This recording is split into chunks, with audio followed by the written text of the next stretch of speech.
Inside a crowded neighborhood, we see a messy room where a teenager is fast asleep after a long night of playing video games. His alarm starts buzzing at 7:05 in the morning, and he slowly wakes up feeling completely exhausted. Sitting on his bed, the teenager looks at his phone and sighs, because he really wants to quit school today.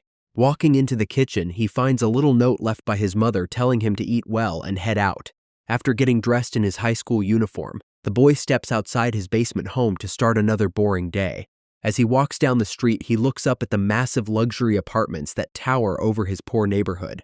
The boy realizes that the rich kids living in those tall buildings probably have no idea how hard his life is. Arriving at his high school, the poor boy is immediately knocked to the floor by some mean classmates in the hallway. A mean 18-year-old named Park Songbin gets angry after hearing the quiet student whisper a curse word. Suddenly, a beautiful girl named Han Yena interrupts the scene and tells the bully to stop picking on weaker kids. The bully quickly puts the teenager in a headlock and laughs, saying that they are only playing around like friends.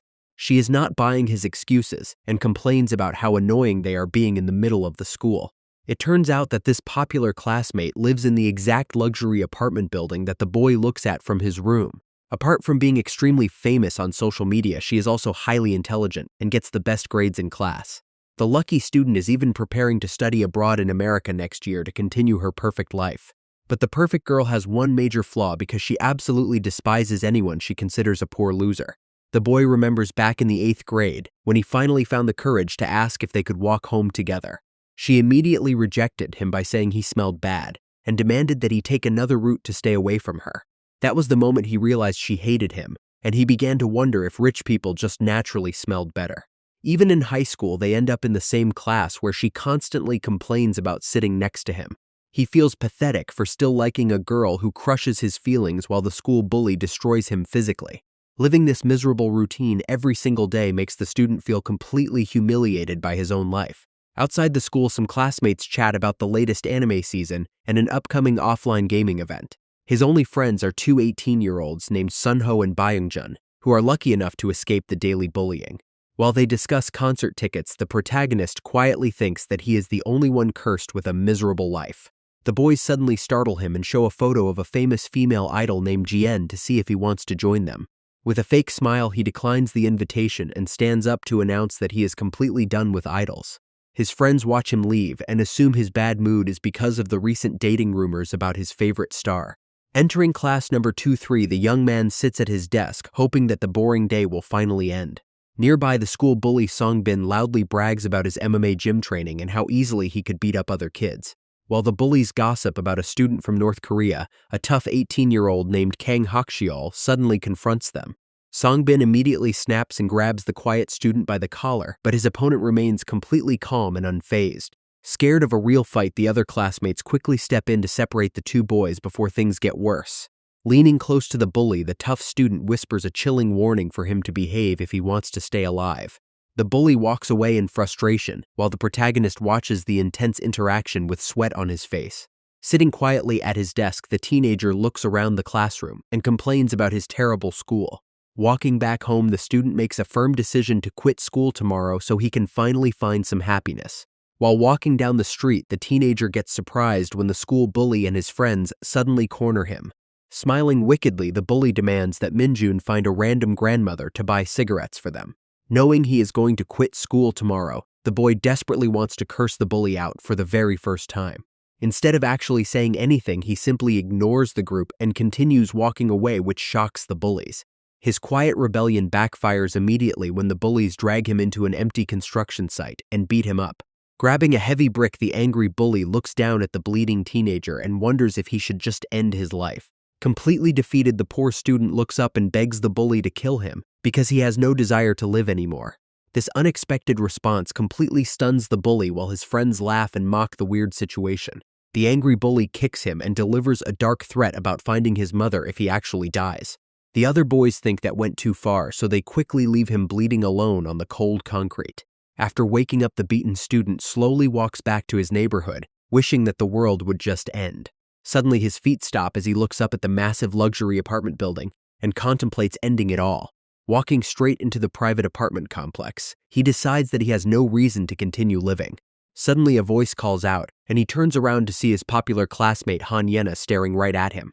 Looking extremely annoyed, she asks what he is doing at her building and accuses him of sneaking inside. The popular classmate accuses him of being a thief, which makes the boy feel even more worthless. Suddenly, her eyes land on his bruised face and she asks if someone actually beat him up. She gets frustrated and starts lecturing the teenager about standing up for himself against the school bullies. Tired of her harsh words, the young man simply turns around and walks away without saying a single thing. While she calls him spineless, the boy makes a firm decision to finally confront his bully the very next day. Heading back to his messy room, the student tries to find a way to distract his mind from all the drama. Putting his headphones on, he realizes how ridiculous it is that her harsh words actually made him want to stay alive. Minjin plays games to escape his reality, feeling glad that he will never have to see his bullies or the rich girl again. Time passes slowly in his basement room until a loud crash from outside suddenly echoes through the quiet neighborhood.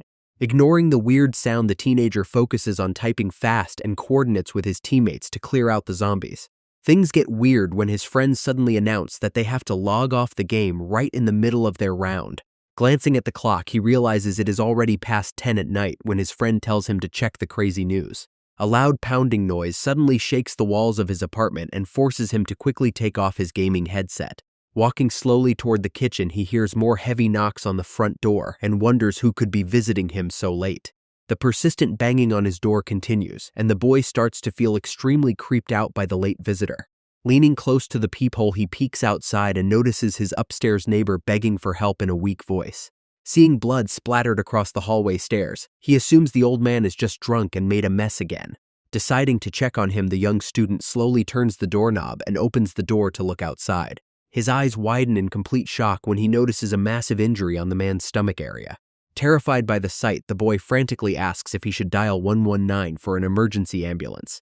Instead of replying, the pale man suddenly opens his mouth wide and lets out a terrifying screech. Without warning, the crazy neighbor lunges inside the apartment and starts screaming like a wild animal. Terrified by the sudden attack, the boy uses all of his strength to kick the madman out of his room. He quickly slams the front door shut and locks it to keep the screaming threat outside. His legs shake uncontrollably as he tries to understand why his neighbor looked so monstrous. Kneeling on the floor, the student grabs his phone to call the police, but the line is completely dead. Instead of a normal tone, his screen lights up with several emergency alerts about active terror attacks. Before he can even process the scary messages, another loud crash from upstairs makes him jump in fear. Opening his basement window, the boy witnesses a chaotic scene of people attacking each other in the dark street. Shock fills his chest when he spots his upstairs neighbor violently lunging at another person in the crowd. Realizing his mother should be on her way home, he quickly dials her number, but the call fails to connect. Suddenly, all the lights inside the basement shut off, leaving the young student completely trapped in darkness. Terrified by the sounds outside, the teenager covers himself with a blanket while trying to stay quiet. Grabbing his phone, he tries to load a web page but discovers that the internet connection is completely dead. Turning on his television, he watches a scary news broadcast about random violent attacks happening across the nation. The news channel reports that the government is treating the situation as a massive act of terrorism. The broadcast shows chaotic videos of people violently biting and attacking each other on the streets of Busan. Sitting alone on the floor, the teenager realizes that this national crisis looks exactly like a zombie outbreak. Still doubting his own eyes, he suddenly gets up after remembering that his infected neighbor is roaming around outside. The young man decides to lock the main entrance of the building and peeks through his peephole to check the dark stairwell. Quietly stepping out into the bloodstained hallway, he carefully glances up the stairs to make sure the coast is clear. He reaches the glass exit door, but a loud creaking sound instantly alerts the terrifying monster walking in the alley. Quickly locking the building entrance door, the teenager finally lets out a sigh of relief. Looking up the dark stairwell, he wonders if the neighbors are fine and decides to wait for rescue inside. Back in his basement room, the boy watches the television as the news reporter details the chaotic attacks. Panic sets in when the screen suddenly goes blank and the signal gets completely cut off. Unable to sleep, the student lies awake in bed while terrifying sounds echo from the neighborhood outside. Staring at the wall, he remembers how badly he wanted his miserable life and the entire world to end. The teenager finds it deeply ironic that he is now fighting so desperately to stay alive. Staring at the ceiling, Minjin realizes his life has always felt like a total nightmare anyway. Morning arrives and reveals a completely chaotic street filled with blood and roaming monsters. Gently cracking his door open, the teenager peeks outside and witnesses the ruined neighborhood. The heavy scent of blood in the air instantly confirms that his normal life is officially over. Quickly shutting the main entrance, he locks the deadbolt to keep the nearby monsters away. Leaning against the door, he knows that stepping outside right now is basically a death sentence. Heading down to his dark basement room, the student decides to check his stash of instant ramen. Looking over his kitchen supplies, the boy calculates that he has enough food to survive alone for about 1 month. Holding his useless phone, he worries about his mother since the entire communication network is completely dead. The teenager remembers that 5 households live in the building and wonders if the college student on the rooftop is safe. Since yesterday was Tuesday, the young man remembers that the neighbor usually brings his girlfriend over on that day. Walking up the stairs as quietly as possible, he finds no signs of life and prays that the rooftop guy is still human. Approaching the top floor, the student gets surprised when he notices that the main door to the roof is wide open. Stepping outside into the bright daylight, he decides to keep completely quiet instead of calling out for help. His heart sinks when he spots a pair of slippers left outside and sees that the bedroom door is also left open. Minjun slowly steps inside the quiet rooftop apartment only to find the entire room completely turned upside down. Thinking nobody is home, the boy suddenly freezes when his eyes land on dark red stains splattered across the floor. A terrifying figure covered in blood stands in the corner, making the teenager tremble in absolute fear. Desperate to escape, the boy begins to back away as slowly and quietly as possible to avoid attracting attention. His luck runs out when he accidentally bumps into a flower pot, sending it crashing loudly onto the concrete floor. Hearing a horrific screech, the frightened teenager immediately turns around and starts running for his life. In his immense panic, his loose slipper slips off, causing him to crash heavily onto the hard ground. The blood-covered monster lunges forward and tries to grab the terrified teenager on the narrow rooftop. Quick reflexes save him as he ducks to the ground and lets the charging beast fly right over his head. Unable to stop its momentum, the mindless creature plunges off the edge and falls down to the street below. Staring in complete disbelief, the high schooler collapses onto the floor after witnessing the shocking drop. Anxious to escape, he quickly locks the rooftop door and runs down the stairwell as fast as possible. Barging into his safe basement room, the exhausted student shuts the door and collapses onto the warm floor. Heavy gasps fill the quiet room, while his hands shake uncontrollably from the terrifying encounter. Overwhelmed by fear, the boy wonders if the rooftop neighbor is actually dead, and if he just took a life. Kneeling on the floor of his messy room, the teenager desperately tries to convince himself that it was not his fault. As night falls, the boy watches the clock and feels the dark room getting more suffocating. Sitting alone in the corner, he spends the entire day tormented by the thought of pushing someone to their death. Deciding he cannot stay hiding forever, the student finally stands up and slowly cracks open his front door. Stepping outside into the quiet alley, he spots a bloody figure walking slowly through the abandoned street. Cold sweat drips down his face when the terrifying creature turns around and reveals itself to be the rooftop neighbor. Minjun gets shocked when he realizes that the rooftop neighbor actually survived the fall but became a zombie. Watching the bloody creature wander around the dark street makes him accept that the man is no longer human. As the monster slowly stumbles away from the building, the boy notices that his intense fear is starting to fade.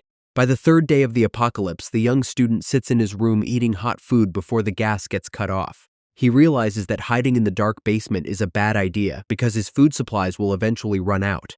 Staring at his barricaded window, the teenager decides that he must head back outside tomorrow to search for help. After facing so many life-threatening situations over the last few days, he is no longer terrified of the monsters. Minjun's phone suddenly starts buzzing with an incoming call from his mother. Quickly answering the call, he learns that his mother is currently safe inside a military shelter. The call suddenly cuts off, leaving the young student relieved but still worried about the chaotic situation. Suddenly, several text messages from his friends Sunho and Byungjun begin to flood his phone screen. Realizing that they are also safe, the teenager wonders why nobody else has tried to contact him.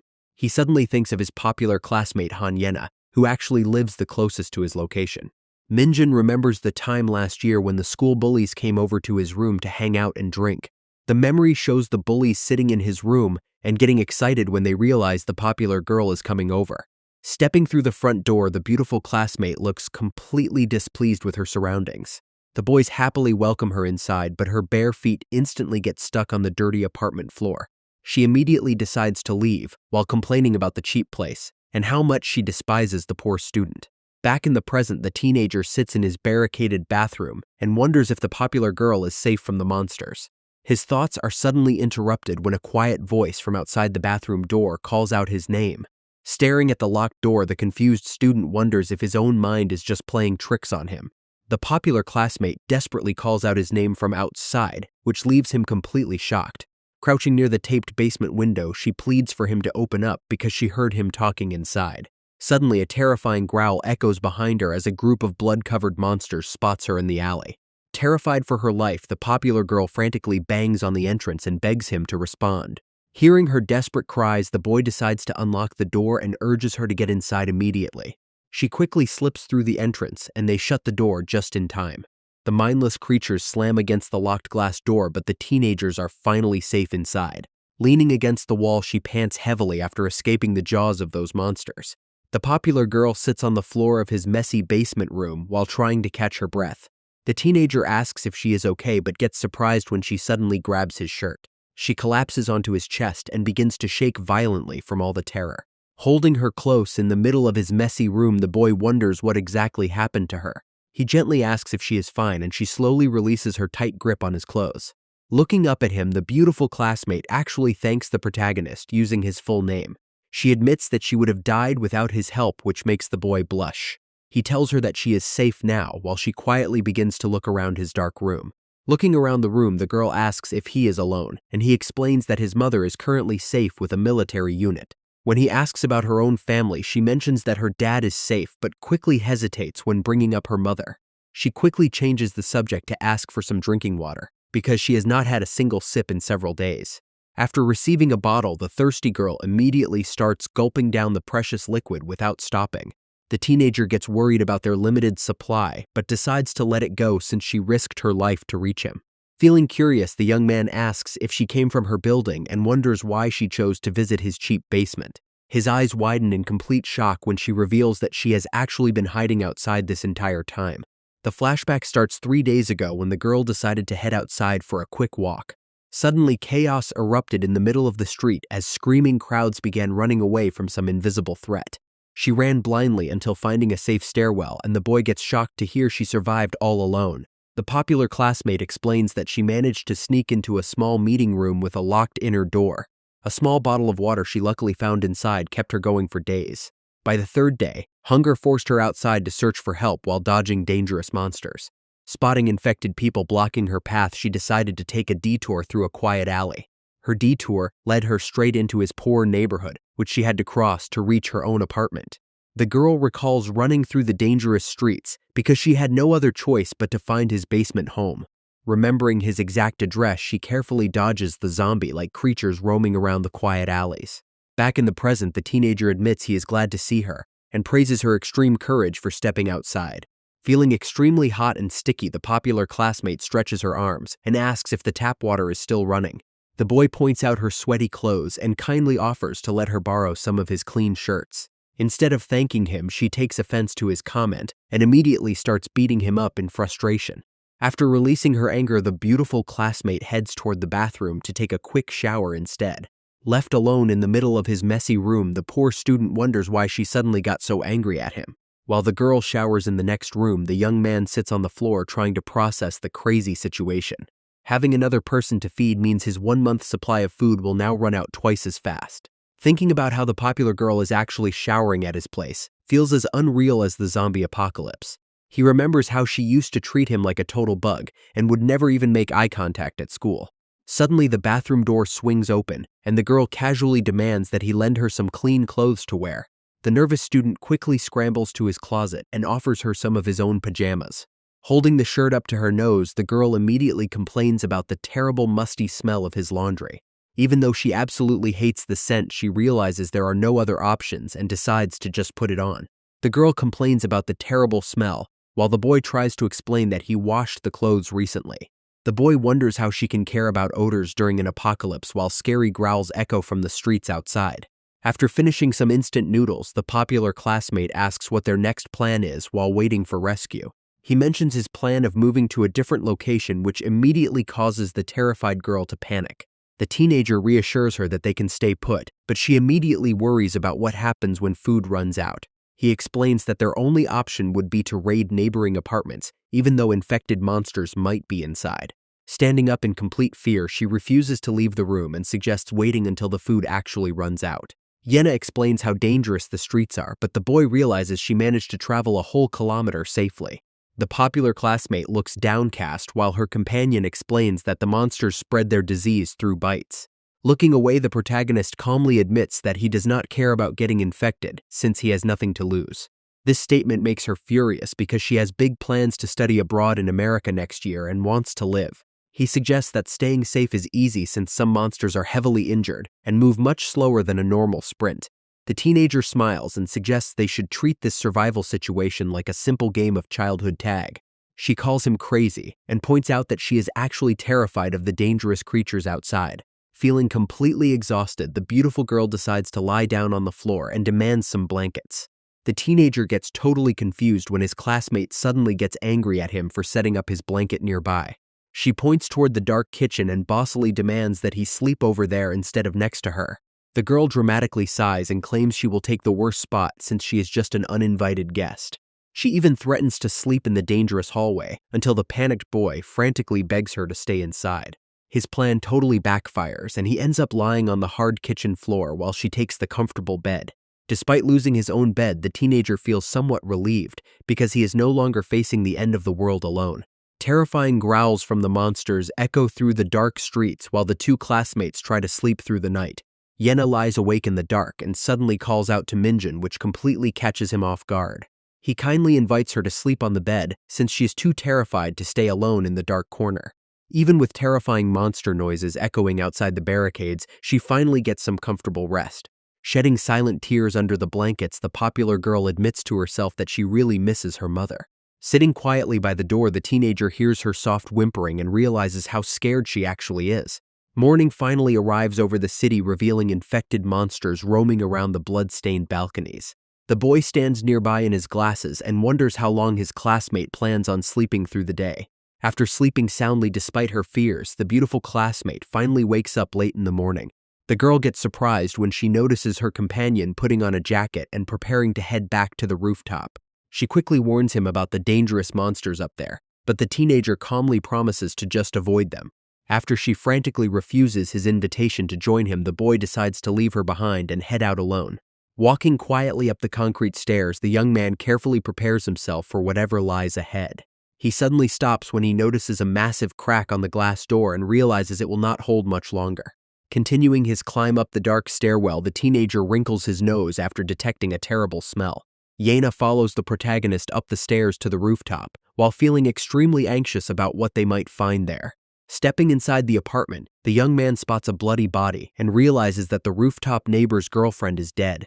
After saying a quick prayer for the poor victim, the teenager slowly exits the messy apartment with a heavy heart. He warns his classmate about the tragic scene inside and tells her that they should definitely avoid entering the room. Sitting on the sunny rooftop, they discuss their options and think about lighting a signal fire to attract a rescue helicopter. The girl suddenly shouts to search for other survivors, but the boy quickly warns her that monsters might hear her voice. Back in the basement, the popular classmate teases him for not knowing his personality type or having social media followers. When the boy mentions his love for a zombie game, the popular girl laughs at the irony of playing it during a real apocalypse. She keeps chatting about personality tests, and the boy realizes he is now the only person left to listen to her voice. As she playfully nudges his leg, he remembers his old crush and wonders if being trapped with her is actually a good thing. The beautiful girl quickly gets annoyed when she notices him spacing out and calls him a crazy loser for ignoring her. Days pass by slowly inside the barricaded basement, while the two classmates try to survive the apocalypse together. A few days later, the girl lies comfortably on the floor and loudly demands to know if he finished doing the laundry. Washing her dirty clothes in the bathroom, the angry student quietly swears that he will eventually escape on his own. He complains about being treated like her slave, while keeping his real thoughts completely hidden like a true introvert. With the power completely gone, the teenager has to wash their clothes by hand, while their food supplies run dangerously low. Before heading out, the young man gets bossed around by his classmate, who demands that he return within 30 minutes. Stepping through the cracked glass door, he begins his daily patrol around the neighborhood using only the safest paths. After studying the monsters for several days, he realizes they behave exactly like zombies and only attack living humans. Since their vision is terrible, they cannot spot someone from far away, but they are extremely sensitive to any sudden noise. The creatures usually hide from the bright sunlight during the day, which makes going outside at night incredibly dangerous.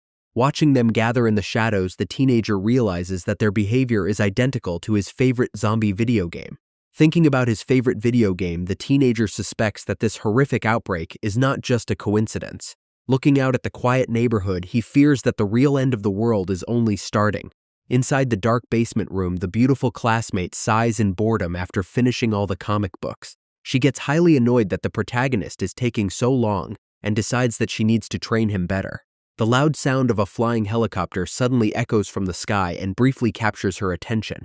She knows that lighting fires on the rooftops is completely useless because nobody is coming to save them. Time continues to pass slowly as the lonely girl sits on the floor and worries about her missing friend. Yenna paces around the messy basement while worrying that her companion got attacked by the monsters. The sun begins to set over the city as she grows more anxious about him being gone for over an hour. Sitting on the floor, the popular girl begins to cry while wondering if the boy actually died out there. Hugging her knees near a single candle, she desperately begs him to not leave her all alone in the dark. Suddenly, a loud clicking sound echoes from the front door, and the teenager bursts inside with excitement. The protagonist instantly freezes after noticing her teary eyes and sad expression. Furious that he is 3 hours late, she tries to hit him, while he frantically asks her to look at something. Showing her a paper, the teenager explains that he was late because he went to retrieve leaflets dropped by a helicopter. The girl gasps after reading that their entire city is scheduled for a complete military lockdown by tomorrow evening. Looking at the back of the flyer, they realize that most of the surrounding areas are already marked as very dangerous. The protagonist realizes that staying hidden is no longer an option and they must escape before the border closes. Since the northern routes are blocked, he suggests they make a run for the river to cross into a safer region.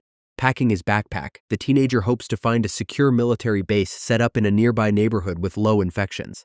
Watching him take charge of the situation, the popular girl admits that she is actually impressed by his smart planning. The boy warns that they must escape immediately, but his companion hesitates because she wants to wait for a rescue. He firmly tells her to stay in the basement if she wants to die, which forces her to reluctantly agree with his plan. She decides to gather her things and asks for an extra bag so they can pack all their remaining food. Morning quickly arrives over the silent neighborhood as the sun shines through the heavily barricaded window. Wearing their backpacks, the two teenagers stand by the main door and prepare to face the dangerous streets. Before opening the door, the protagonist hesitates and asks if she is truly fine without searching for her father. The beautiful girl gets quiet for a second before flashing a fake smile and telling him to just focus on escaping. The girl suddenly reveals her parents successfully reached a safe shelter and tells him it is time to move. Stepping outside into the bright sunlight, the teenager carefully leads the way down the quiet neighborhood street. Spotting a dangerous monster ahead, the boy quickly gestures for his classmate to slip past without making a sound. Looking down from above, the streets are completely ruined with overturned vehicles and infected creatures wandering around. They sneak past a destroyed bus where a bloody billboard of a famous idol serves as a reminder of their old lives. While walking, the young man explains that the creatures hate the bright sun, but they must still remain extremely careful. The girl complains about the distance and wonders why there are no bicycles or scooters left for them to use. Feeling exhausted from walking so fast, the girl begs for a 5-minute break, but her companion simply walks ahead. The annoyed classmate continues to complain, while the protagonist warns her that the dangerous creatures might hear them. Her constant complaints and requests for water begin to test his patience as they navigate through the quiet streets. Suddenly, the two teenagers stop in their tracks after spotting a massive barricade of vehicles and random furniture. The boy explains that this blocked neighborhood should be safer, but wonders why there are no guards stationed nearby. Climbing over the heavy truck barricade, the teenager advises his beautiful companion to keep her guard up. When she tries to find a spot to rest, he tells her to stop exaggerating, which immediately makes her highly offended. The girl stares at her companion in disbelief as they find themselves standing together in the quiet street. They stare at each other while realizing that their current situation feels incredibly familiar. The beautiful girl unexpectedly offers a quiet apology which completely shocks the young student. Their conversation gets cut short when the teenager spots a group of blood-covered monsters charging right at them. Grabbing her hand tight, the boy quickly drags his companion away as they run for their lives down the street. The popular classmate complains about the sudden attack because she believed this area was supposed to be safe. Suddenly, the running teenager spots another survivor who gestures for them to quickly hide behind a barricade. While trying to seal the entrance, the young man gets shocked when the survivor suddenly calls him by his full name. They count to 3 to push a heavy wooden cabinet, but a rabid monster instantly slams against the barricade. The terrified protagonist screams in absolute horror when the wild creature completely breaks through their defenses. Realizing their barrier is useless, the other survivor shouts at them to run away before getting caught by the beast. The two classmates sprint down the alleyway and quickly climb up a massive pile of furniture to escape the chase. After reaching the top of the barrier, the young man tells his classmate to jump down to the street below. Tears fill her eyes when the popular girl lands poorly and realizes that she just sprained her ankle during the fall. Two blood-covered monsters charge straight toward the teenagers, while the boy freezes in complete terror. The teenager remembers her harsh words from school about having the courage to stand up and fight back. Making a bold decision, the brave student pulls out his weapon and stands firmly in front of his classmate. Suddenly, the loud roar of a motorcycle engine echoes through the alley as a voice shouts for them to get down. Before he can even react, a mysterious rider dashes past them and strikes the oncoming beast with a heavy bat. A group of aggressive young men on scooters quickly surrounds the monsters and begins beating them without mercy. One of the strange saviors laughs about their attack and claims that riding around hitting monsters is incredibly fun. Yena looks up in absolute shock when she recognizes the leader of the motorcycle gang. Minjun instantly freezes in fear as he realizes the mysterious rider is actually his worst school bully, Park Songbin. Smiling wickedly, the bully points at the teenager's kitchen knife and mocks him for trying to fight monsters with it. The protagonist lies about just meeting the popular girl randomly, while she politely thanks the group for saving her. The bully boasts about having a safe hideout with several adults and invites the beautiful girl to join their group. He offers her a seat on his scooter, while rudely telling the protagonist and his friend to ride a kickboard together. A shady glance from the bully makes the girl feel extremely uneasy, as the other boys whisper about bringing her along. Smiling wickedly, the mean bully tells the beautiful classmate to jump on his scooter, while she looks back in worry. The other gang members quickly complain about the poor student, because they think he will just slow down their group. Suddenly, the mean leader changes his mind and casually decides that they can bring the quiet boy along anyway. Shocking everyone, the protagonist completely rejects the offer and states that he will handle things on his own. While his classmate stares in absolute disbelief, the young student turns around and starts walking away from them. This quiet rebellion makes the bully snap as he loudly threatens to smash his head with a heavy baseball bat. Glancing back with a calm expression, the brave teenager refuses to show fear while his enemy orders him to get over there. Terrified by the dark threat, the beautiful girl immediately steps in and screams at the angry bully to stop the madness. Yena angrily confronts the bully about his past actions while the poor student watches in silence. Nearby, the other gang members whisper creepy comments about the beautiful girl after looking at her social media photos. The group loudly laughs and mocks the protagonist, which only makes him feel more stressed as they walk together. To diffuse the tension, the beautiful classmate apologizes to the bully and agrees to follow them to their hideout. The pleased bully warns them that going out alone is suicide and promises to help them leave the neighborhood tomorrow. Leading them down a narrow alley, the group approaches a blocked entrance that serves as their secret safe house. The protagonist suddenly recognizes the location and feels terrified because this is where the bully always beat him up. Stepping inside the dark shelter, they witness the other survivors arguing about fixing the gaps in their barricades. Leaning close to his classmate, the teenager whispers that they need to find a chance to slip away from this creepy group. The popular girl tells him to relax because the mean leader has basically been her loyal lackey since elementary school.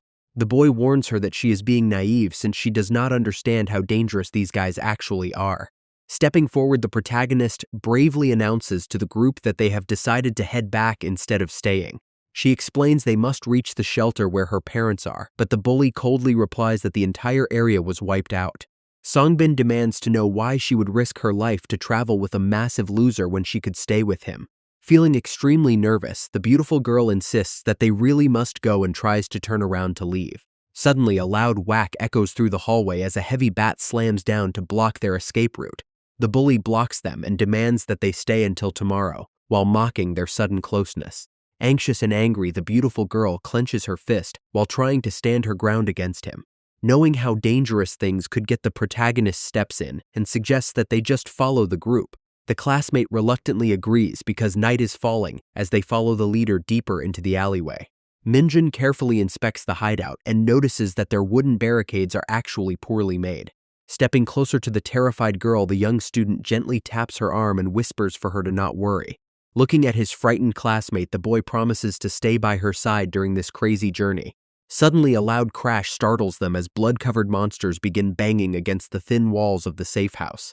While the bully laughs it off, the protagonist realizes that they are completely surrounded in a terrible location. To get away from the danger, they are ordered to climb a metal ladder to reach the second floor of the compound. Stepping inside the upper room, the teenager gets nervous when they meet a group of intimidating older guys. A 19-year-old named Lee Bongyu immediately recognizes the beautiful classmate from her popular online profile. Feeling deeply creeped out by the big guy, she nervously mentions that the military is about to lock down their city. The boys boast about their luxury setup, which is fully stocked with firewood fuel and heavy barricades. Minjin looks around and suspects that these bullies actually took over someone else's shelter by force.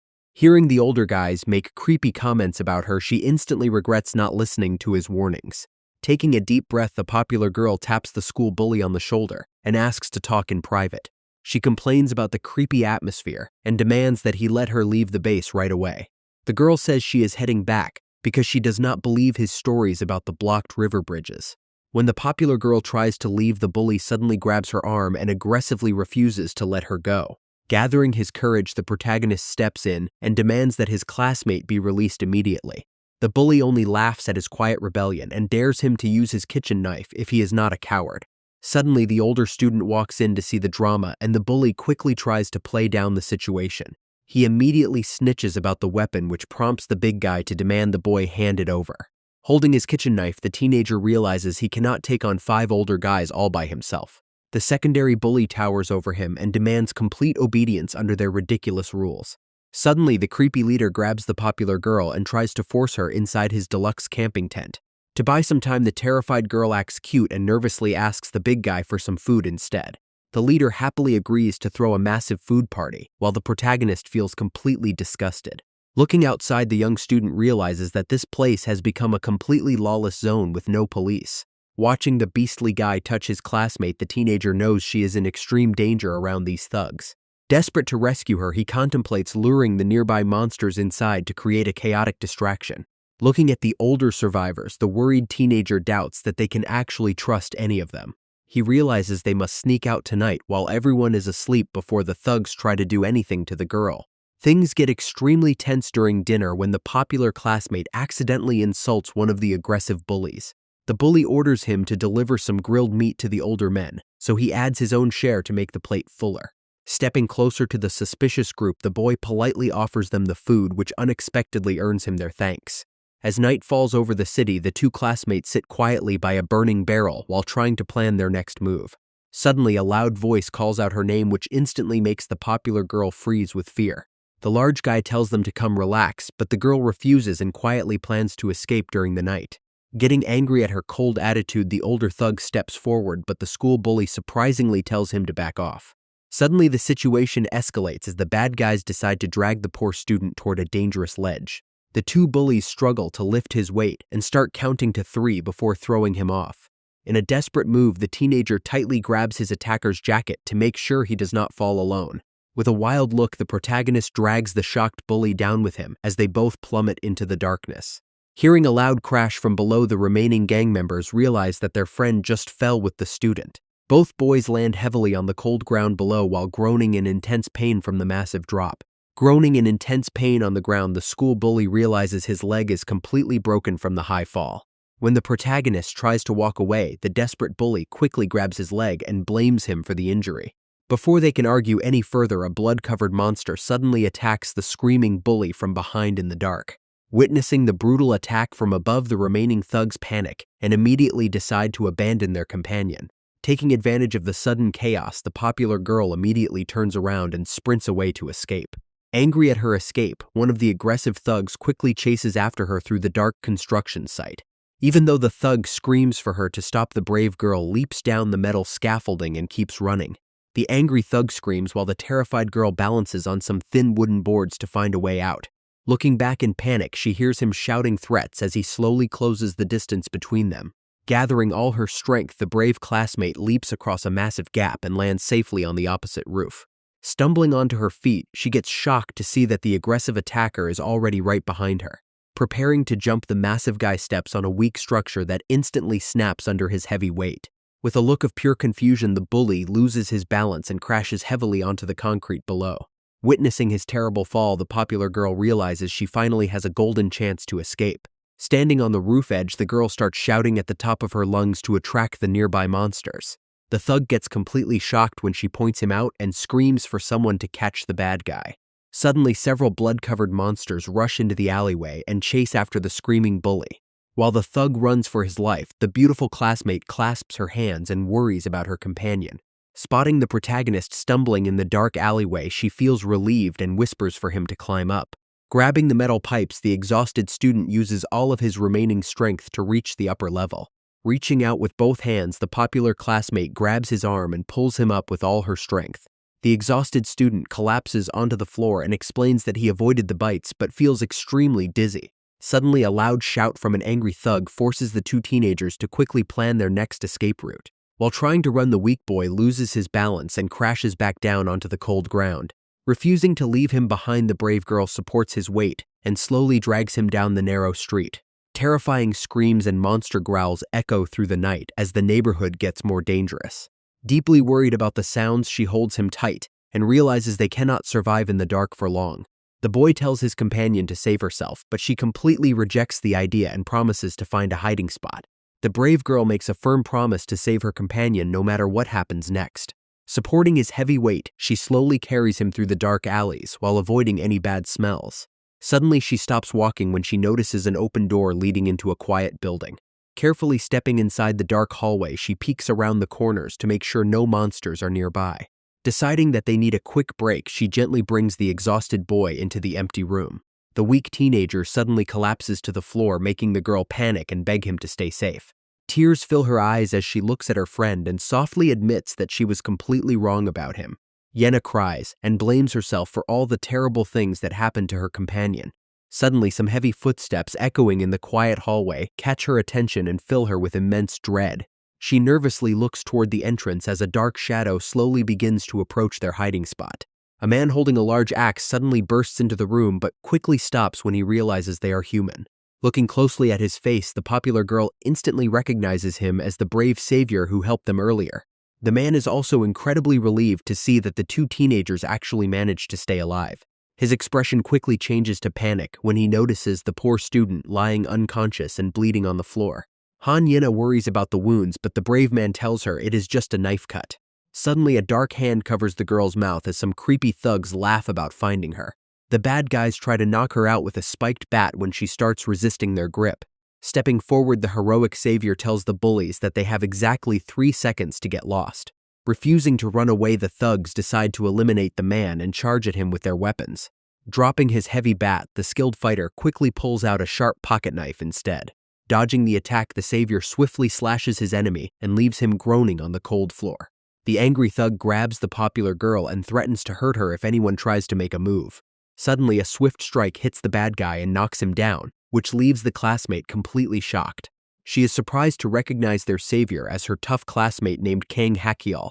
Bringing them to a safe office, the quiet teenager uses some first aid supplies to treat the bleeding boy. While the patient rests on a bed, she thanks him and asks how he knows so much about medical treatment. The tough teen shifts the topic to warn her about the area and wonders what they were doing in this sector.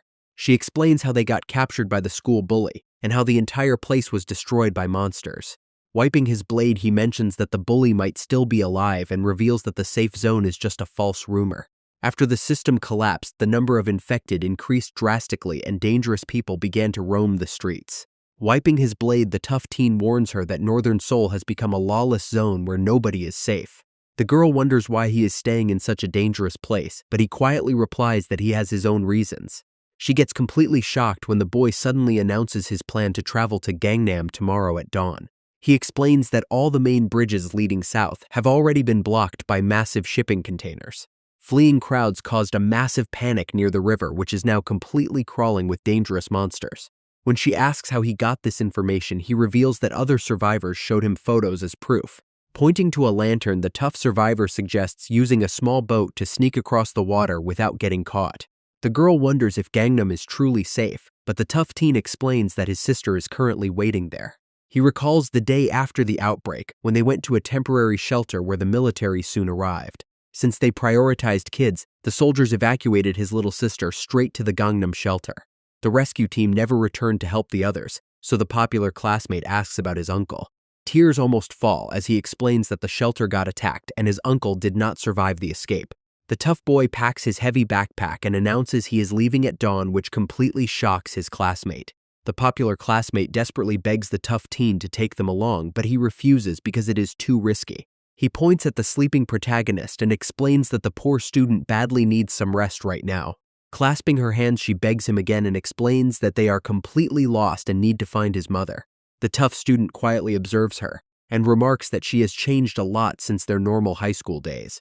Telling her to get some rest, he promises to discuss their escape plan at dawn as she quietly whispers her thanks. Morning soon arrives over the city as the beautiful classmate slowly opens her eyes after a comfortable sleep. The tough teen suddenly asks if she saw what happened to the bully and announces his plan to go check on him. Hearing his dangerous plan, the girl frantically begs him to stay since the area is crawling with monsters. Smiling at her worry, the tough student reveals that he managed to escape North Korea when he was only 12 years old. He explains how they traveled 10,000 kilometers on foot and even lost a younger sibling during the long journey. Asking her to watch over the resting protagonist, the brave teenager exits the room and leaves her alone in silence. Moving through the empty streets, the skilled survivor easily climbs up some tall scaffolding to search for the bully. Crouching on a high rooftop with his spiked bat, the boy wonders if his enemy actually survived the terrible fall. Glancing down at a quiet hallway, the survivor carefully checks the area to see if any dangers are waiting inside. Waking up in a quiet room, the teenager slowly sits up and asks his beautiful classmate where they are. She explains that their tough classmate Hawkwolf found them and treated his painful wounds after their escape. The boy tries to recall his terrible fall with the bully, but realizes that his memory is completely blurry. Suddenly, the girl grabs his hands tightly and tearfully admits how worried she was about him dying. Looking at her beautiful face, the embarrassed student quickly blushes and wonders what to say next. Her gentle touch disappears instantly when she suddenly slaps his face and yells at him for being so reckless. She complains about carrying his heavy weight and demands that he rest for at least one full day. The teenager tries to stand up to mention the urgent military lockdown, but a sharp pain forces him back down.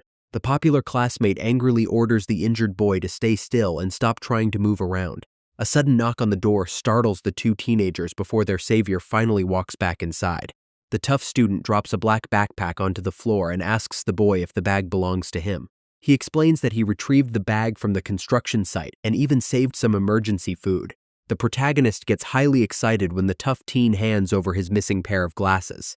Sitting on his bed, the teenager thanks his savior and admits that he only feels a little dizzy. The popular girl suddenly interrupts their chat to ask what happened to the school bully at the site. The brave survivor explains that the bully was gone, but all the other gang members became infected. Yena worries about running into the bully again since his motorcycle is missing. The tough survivor calmly declares that he always wins when it comes to a real battle to the death. He asks if they can follow his lead to escape the northern side of the city, but the two classmates quickly start arguing. Deciding to make a smart plan, first the tough teen pulls out a marker and stands before a whiteboard. He shows them a subway map, and the protagonist realizes they can use an underground river tunnel to cross the water. Even though the subway might be filled with monsters, he explains that the secure safety doors should keep the tunnels clear. The tough teen points out that reaching the nearest station on foot is extremely dangerous because of the massive distance. As evening falls over the quiet city, they write down some strict rules to ensure they do not take any unnecessary risks. The strong fighter begins listing his main guidelines, explaining that they must never rush during their journey. The most important rule of all is to never sacrifice your own life to save another person during a bad situation. Their savior calmly admits that even he will prioritize his own safety if things get too dangerous. Morning finally arrives as the bright sunlight fills the room and signals that it is time to leave. The tough survivor suddenly hands the protagonist a scary wooden bat covered in sharp metal nails. The student trembles with fear, while his classmate explains that the heavy weapon is meant to scare off bad people. He warns them to deliver a heavy blow straight to the head or heart when fighting the infected monsters. Leaving their safe shelter behind, the three teenagers quietly step out to begin their dangerous journey through the city. Walking past the ruined walls, the protagonist begins to wonder if it is truly right to kill the infected people. He worries that they might be charged with murder if the judicial system somehow returns after the crisis ends. Noticing his deep hesitation, their tough guide tells the nervous boy to instantly forget about those useless thoughts. The strong leader warns that a soft heart will only lead to a quick death in this brutal new world. Nodding in agreement, the beautiful girl suddenly halts her steps and urges the boys to wait for a moment. Pointing down the road, she asks to take a detour, while their companion wonders how she can tell danger is ahead. The popular classmate explains that a terrible stench gets much stronger whenever there are many monsters nearby. The tough teen gets surprised and asks if his friend can actually sense the exact location of the dangerous monsters. The protagonist explains it is just a hunch, while his classmate remembers how he was always highly sensitive to odors. Deciding to check the road ahead, their tough guide slowly sneaks around a telephone pole to inspect the quiet neighborhood. Suddenly, his eyes widen when he spots a large group of blood-covered creatures growling near some abandoned delivery trucks. Realizing the beautiful girl was completely correct, the brave teen turns back and confirms that the path is too dangerous. While looking around the alley, the young student spots something strange and tells the others to look toward a high balcony. High on the rooftop, they spot a military soldier who seems to be completely infected by the terrible disease. Moving quickly, the tough leader urges them to follow him immediately so they can find another way to cross the town safely. Stepping into a quiet hallway, their tough guide confirms there are no monsters nearby and tells them to come up. Using a pair of binoculars, the group spots 3 infected military soldiers on a distant roof and one holds a rifle. Minjin immediately panics and suggests they just leave since a loud gunshot would easily attract more dangerous beasts. The tough leader insists that they absolutely need the firearm and claims he already knows how to operate it. Yena angrily steps in and warns that trying to fight those infected creatures in a narrow space is basically a death trap. While his friends continue to argue, the boy gets distracted and remembers playing first-person shooting games in his room. Remembering his favorite shooter games, the teenager realizes they will desperately need that military weapon to survive. The tough leader decides to go for it and suggests that their beautiful classmate stay hidden inside the room. While the protagonist offers to join the mission, Hakshial demands that she stay behind to watch over their heavy bags.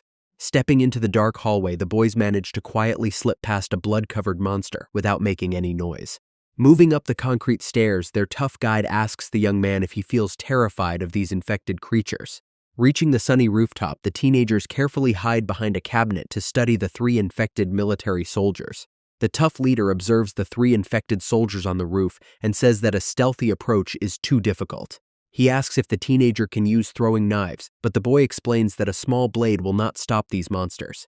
The strong teen suggests finishing the fight in 10 seconds, which makes his companion wonder how that is even possible. The leader plans to charge the first creature so that the student can easily sneak up and smash another with his bat.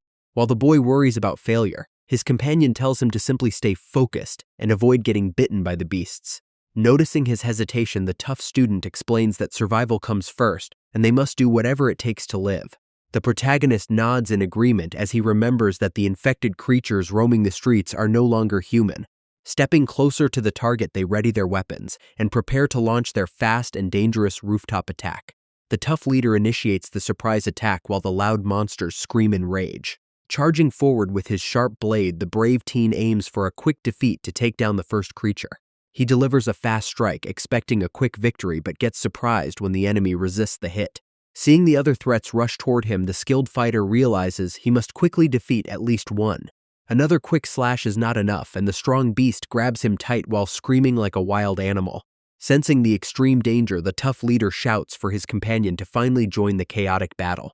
Raising his heavy-nailed bat, the teenager delivers a massive blow that successfully knocks the monster down. The bloodthirsty monster resists the initial blow, and Hakshial quickly realizes his basic attack is not going to work.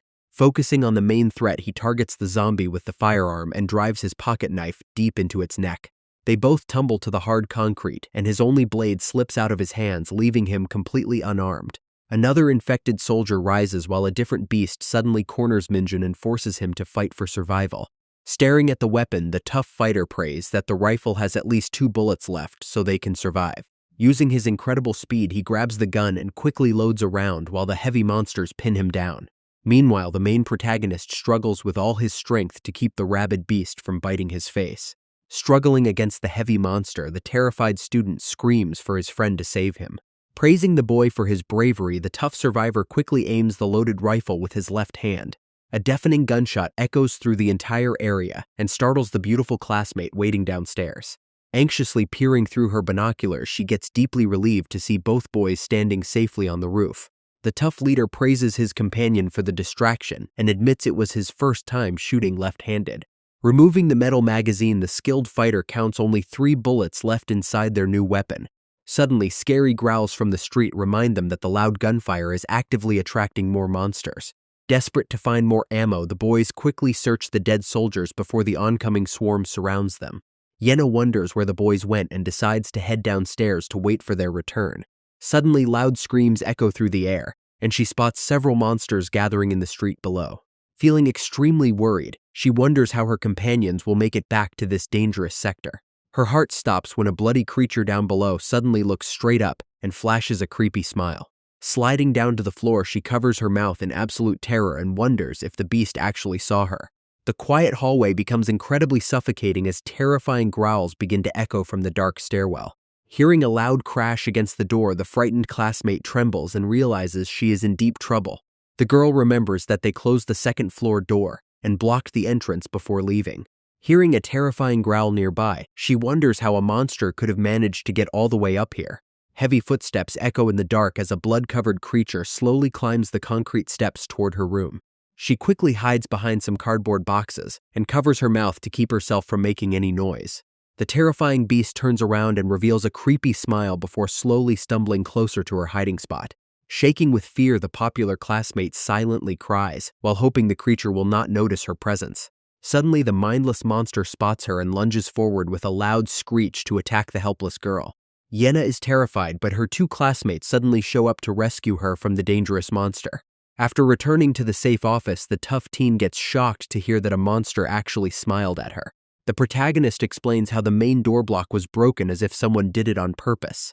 Their tough guide explains that the infected usually only act on aggressive instincts and should not have emotions. While filling up a water bottle, the boy suggests that the creatures might be evolving to become more intelligent. The strong leader gets suspicious and asks how his companion can possibly know such specific details. Looking away, the nervous teenager admits that this outbreak reminds him of a video game he used to play. Although the idea of being stuck inside a game sounds ridiculous, the group silently processes his strange theory. Declaring this the worst outbreak in history, the tough teen explains that they can only get infected through a bite. Looking over their limited weapons, the strong leader hands one of the 2 tactical knives to the young student. He then offers the second blade to the popular girl and warns that she must learn to defend herself from now on. The brave leader even offers to teach them how to use the rifle in case something terrible happens to him later. His companions fall silent before the protagonist complains that talking about death is a classic movie curse. Ignoring the joke, their guide promises to do anything to survive while the boy laments having limited bullets. Turning to his quiet classmate, the teenager asks if she wants to try the weapon, but she simply looks away in doubt. The beautiful girl suddenly demands that the protagonist keep his distance, which leaves him feeling completely confused. She looks away in frustration while secretly complaining that her classmate is acting exactly like he did in school. Hugging her knees on the couch, the popular girl worries that she might smell bad because she has not showered in days. The popular classmate gets annoyed with her own thoughts as she wonders why she even cares about his opinion. Morning arrives as the group of 3 teenagers quietly begins navigating through the blood-stained streets of the city. Using her keen sense of smell, the girl helps lead the boys through the alleys while pointing out potential dangers. Their tough guide praises her useful ability and advises everyone to remain fully alert during their journey. While walking down the street, Minjin notices that their tough guide is limping after his wild fight with the soldier. Shocked to hear about a twisted ligament, the teenager immediately urges his companion to take a quick rest. Dismissing the injury as nothing compared to his past escape, the leader halts when the girl spots a closed metal gate. A loud crash against the shutter startles the group before a voice from above suddenly calls out to them. Looking up, they see a trapped man who explains he got chased by monsters, and another survivor locked the stairs. When their guide asks about the number of enemies, the man reveals that around 6 or 7 monsters are blocking his way. Remembering his own strict rule, the tough leader calmly apologizes and tells the stranger that they cannot help him. The tough leader prepares to leave, while the trapped man desperately begs for help to reach his family. Their guide warns the stranger to stop shouting and insists that they must avoid any unnecessary risks. Feeling highly conflicted, the young student suddenly stops his companions and wonders if there is a way to help. After a heavy sigh, the strong leader turns around to ask what his friend actually suggests they do. The teenager confidently announces that he has a smart plan to safely rescue the trapped survivor. Walking down the street, the three companions stop near a white van parked inside a narrow underpass. He plans to block the tunnel by pushing the heavy vehicle, and recalls practicing this with his father. The teenager offers to lure the monsters away since his friend is hurt, but his companions worry if he can run fast enough. Examining the narrow tunnel, they find a bloody white van that has its handbrake released and can easily block the path. Despite the perfect setup, the tough leader hesitates and asks why they should even risk their lives for a total stranger. Yena quickly agrees with the warning and suggests that the trapped survivor might actually be a bad person. Looking down, the young student suddenly remembers his past and thinks about the poor workers who used to help his father. The boy explains that the trapped man does not seem bad and deeply reminds him of his own hardworking dad. Hearing his emotional reasoning, the tough fighter silently looks at him while processing the heavy words. Under the cloudy sky, the teenagers gather around the white van and prepare to push it into the narrow underpass. Summoning all their remaining strength, they slowly roll the vehicle forward until it completely blocks the dark path. Their tough guide prepares to hide for cover and warns the boy to only use the rifle in a real emergency. The popular girl worries about hidden monsters, so the young student suggests luring them out with a loud noise. Looking directly at his friend, the strong leader reminds him that this rescue plan is still extremely risky. The nervous teenager fears facing special mutated monsters but remains hopeful that everything will turn out fine. Holding his weapon, the tough survivor declares that this is the absolute last time they take unnecessary risks. Sweat drips from his face as the brave teenager agrees to lure the dangerous monsters away. Stepping into a dark building, the protagonist starts shouting loudly before sprinting out to initiate the chase. Running for his life, the young student leads a large group of bloodthirsty creatures down the narrow streets. Bolting past the parked van, he successfully draws the entire pack away while his companions watch from their cover. Waiting for the perfect moment, the tough guide signals his classmate to quickly move forward and block the path. Leaning against the vehicle, the popular girl listens to her racing heart and silently prays for his safe return. Growling sounds echo from the dark alley as the protagonist suddenly runs around the corner to lure the beasts. The running teenager screams for his friends to push the heavy vehicle and completely block the path. The white van slams against the metal pole and successfully locks the furious creatures inside the tunnel. Letting out a heavy sigh of relief, the young man gets surprised when a voice suddenly thanks him. The rescued survivor falls to his knees and repeatedly bows to thank the teenagers for saving his life. Standing nearby, the tough leader calmly suggests moving to a secure location before more monsters arrive.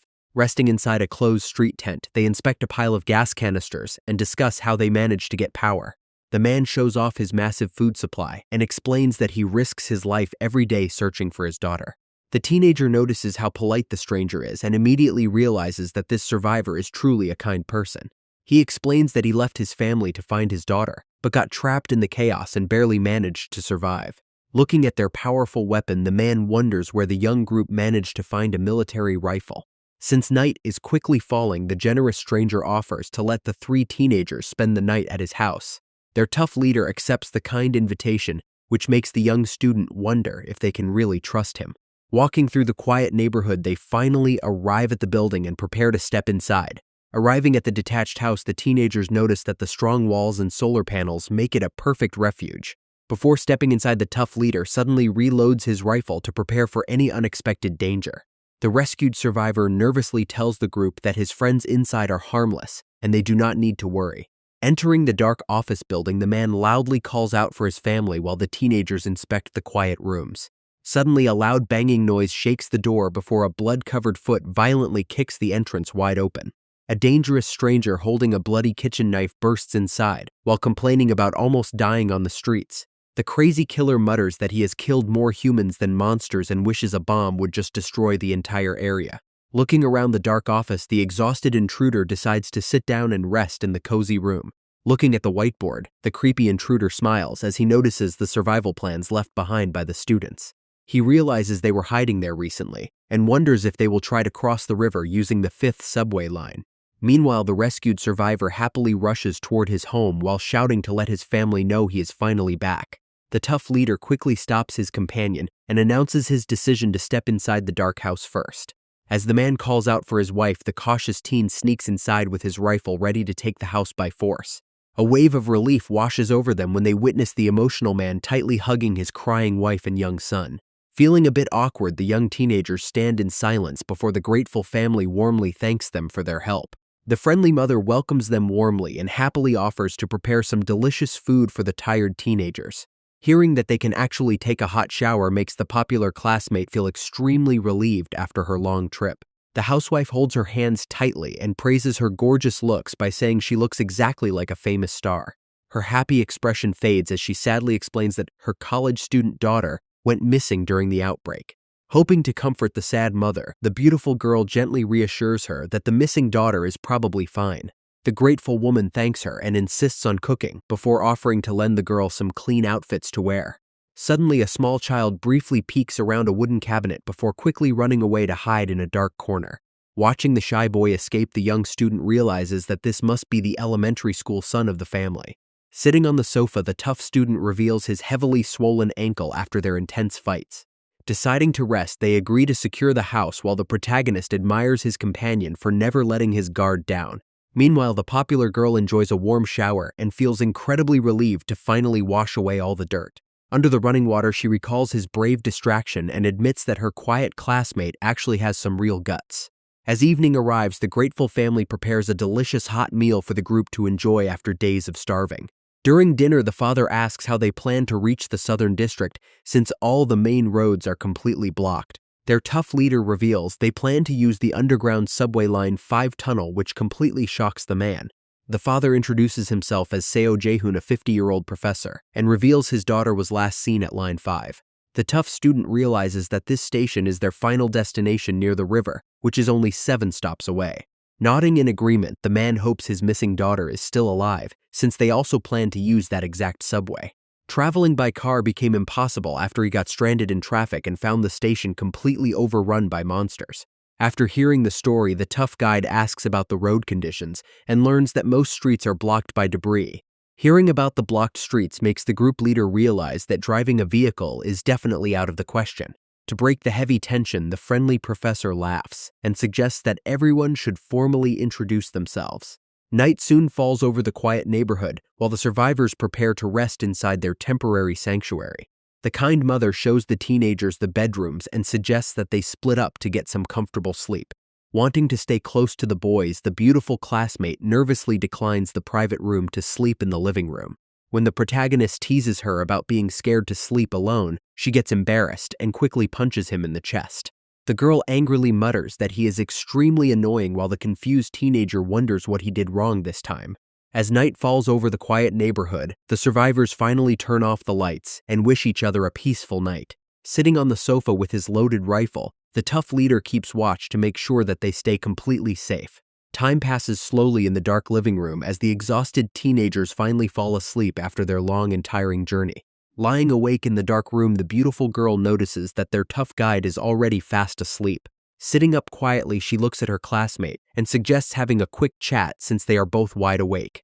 Staring at the ceiling, the protagonist admits that he is currently feeling extremely worried about his missing mother. Feeling deeply sympathetic, the popular girl promises that she will help him search for his mother no matter what. Looking back at her, the touched teenager softly whispers his thanks for her incredibly kind words. Sitting up to face his companion, the young student admits he is curious about her own parents. The boy gently asks if she is truly fine since they are her only family, which makes the girl fall completely silent. Yena decides to open up to him and mentions that she has never shared her family secret with anyone before. She explains that her household is actually a blended family and calls them a complete mess. The teenager reveals that her elite parents divorced early, which forced her to live with a stepmother. A quick look into her past reveals the hidden struggles behind her wealthy life in the luxury apartment tower. Back in their school days, she got extremely annoyed when the quiet student completely ignored her in the streets. Considering him weak, she even thought about asking the school bully to teach him a lesson the very next day. Arriving at her expensive home, she realized that she had no right to look down on his miserable life. The popular girl admits that she absolutely hated going home and only wanted to change her clothes quickly.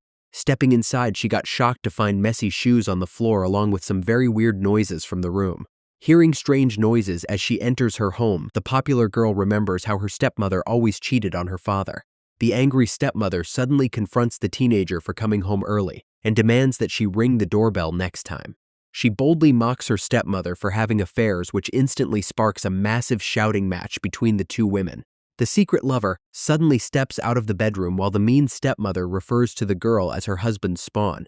Pulling out her phone, the popular classmate snaps a picture of them and playfully threatens to send the photo to her dad. The 36-year-old stepmother Choi Soo-jin is a former actress turned influencer who calmly tells the girl to go ahead. The evil woman brags that a divorce would completely ruin his wealth and destroy his hospital since she has massive leverage. The evil stepmother laughs and dares the girl to tell her father because she does not care about a divorce. Bumping past the cheating couple, the angry teenager insults them and walks out while the woman screams in rage. Slamming the front door, she steps onto the street and promises herself to never return to her luxury apartment.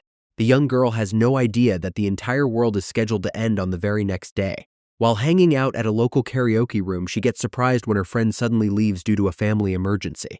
Walking alone down the busy street, the beautiful girl notices that her phone is blowing up with weird emergency alerts. Sudden screaming echoes through the air as terrified crowds of people begin running for their lives down the road. Catching her breath on the cold emergency stairs, the terrified girl feels glad that she managed to escape the chaos. Stepping inside a quiet room, she tries to call her father for help, but gets no response from his phone. Remembering that her mother is currently far away in America, she realizes she is completely on her own. Having no other choice, she decides to dial the number of her hated stepmother as a last resort. The woman answers with irritation, so the desperate girl quickly begs for a rescue because she is trapped. Her cruel stepmother simply tells her to figure it out alone and hangs up the phone to save herself. Staring at her disconnected screen, the popular classmate realizes she has been completely abandoned. Suddenly, loud banging sounds shake the messy room as some desperate voices demand that she open the door. Crying alone inside a dark room, the popular girl remembers how much she desperately missed her mother. Returning to the present, the girl admits that her parents basically abandoned her, and she no longer cares about them. She sadly explains that her mother is in America and she deeply regrets ignoring her phone calls in the past. The young student finally understands why she was so desperate to study abroad before this nightmare started. Looking downcast, the beautiful girl complains that she has absolutely nobody left to care about her in this world. Gently breaking the silence, the boy tells her to stop talking like that because she is definitely not alone anymore. He reassures his classmate that they will survive this outbreak together alongside their tough new companion. After finishing their late-night talk, the two classmates decide it is finally time to get some rest. Outside, the monsters continue to roam the streets as the night slowly passes and morning finally arrives. While sleeping with his rifle, the tough survivor starts having a terrible nightmare about his childhood. He remembers the cruel guard who beat him and mocked his family after his uncle escaped to South Korea. The tough student suddenly snaps awake when the loud sound of a car engine echoes from the street. The professor also runs out in panic and asks about the noise, so the young man decides to investigate. Holding his loaded rifle, the brave leader sneaks outside while worrying that the noise will attract monsters. Hearing a strange noise, the tough survivor grabs a metal ladder and quickly climbs up the wall to check outside. Reaching the top of the gate, he prepares his rifle, but gets shocked when he spots two strangers standing below. The two men talk about searching the neighborhood for survivors, while one of them holds a dangerous handgun. Hakshiol immediately points his rifle at them and demands that they drop their weapons within 3 seconds. The terrified man slowly drops his gun, while the young leader wonders where the strangers managed to find it. The brave teen asks if they are looters, while the frightened survivors raise their hands to show they mean no harm. They claim they thought the house was empty, but the cautious leader demands to know where they obtained their firearm. One of the strangers claims they found the pistol on a corpse, but the suspicious leader immediately accuses him of lying. The frightened men explain that they are just normal citizens who got separated from the safety shelter at Gunja Station. The young leader realizes this subway station is on Line 5, and the stranger confirms it is a massive survival camp.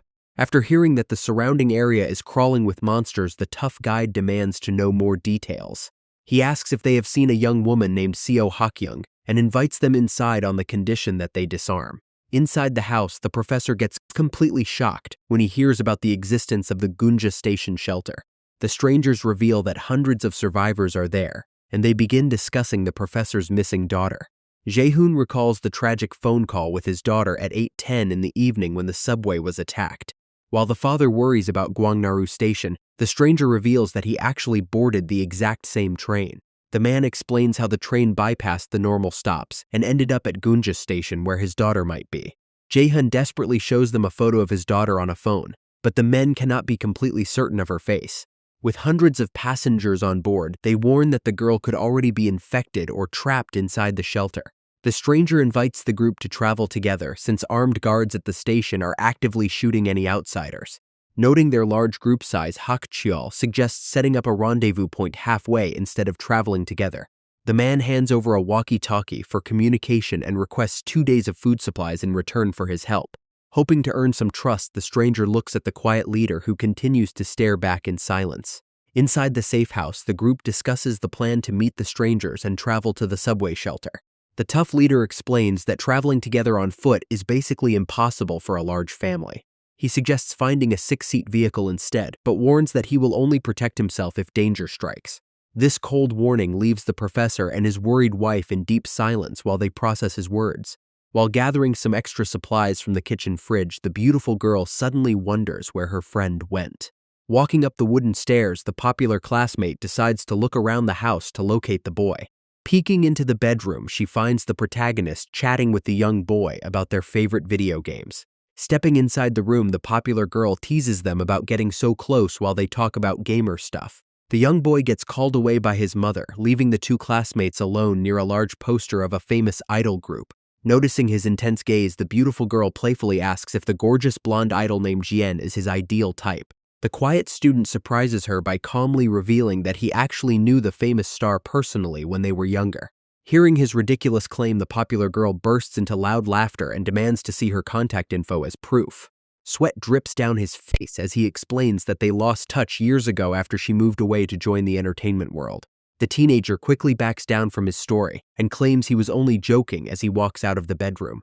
Left alone in the room, the popular girl stares at the idol poster and doubts he could ever know someone that gorgeous.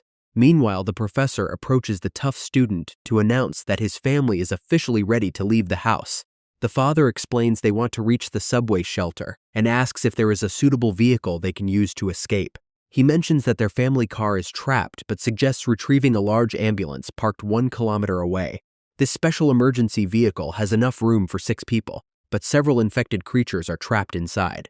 The professor confirms he saw the monsters in the seats 3 days ago and believes they are still there. The tough student agrees that they can handle the 3 monsters inside the vehicle with the professor's help. Morning arrives and all of their heavy backpacks are fully packed and ready for the dangerous journey. Minjin suggests making some homemade firebombs and his tough friend agrees that it is an excellent idea. As night falls over the quiet neighborhood, the survivors try to get some rest before their big escape. The walkie-talkie suddenly buzzes as the stranger asks if they found a vehicle for their escape.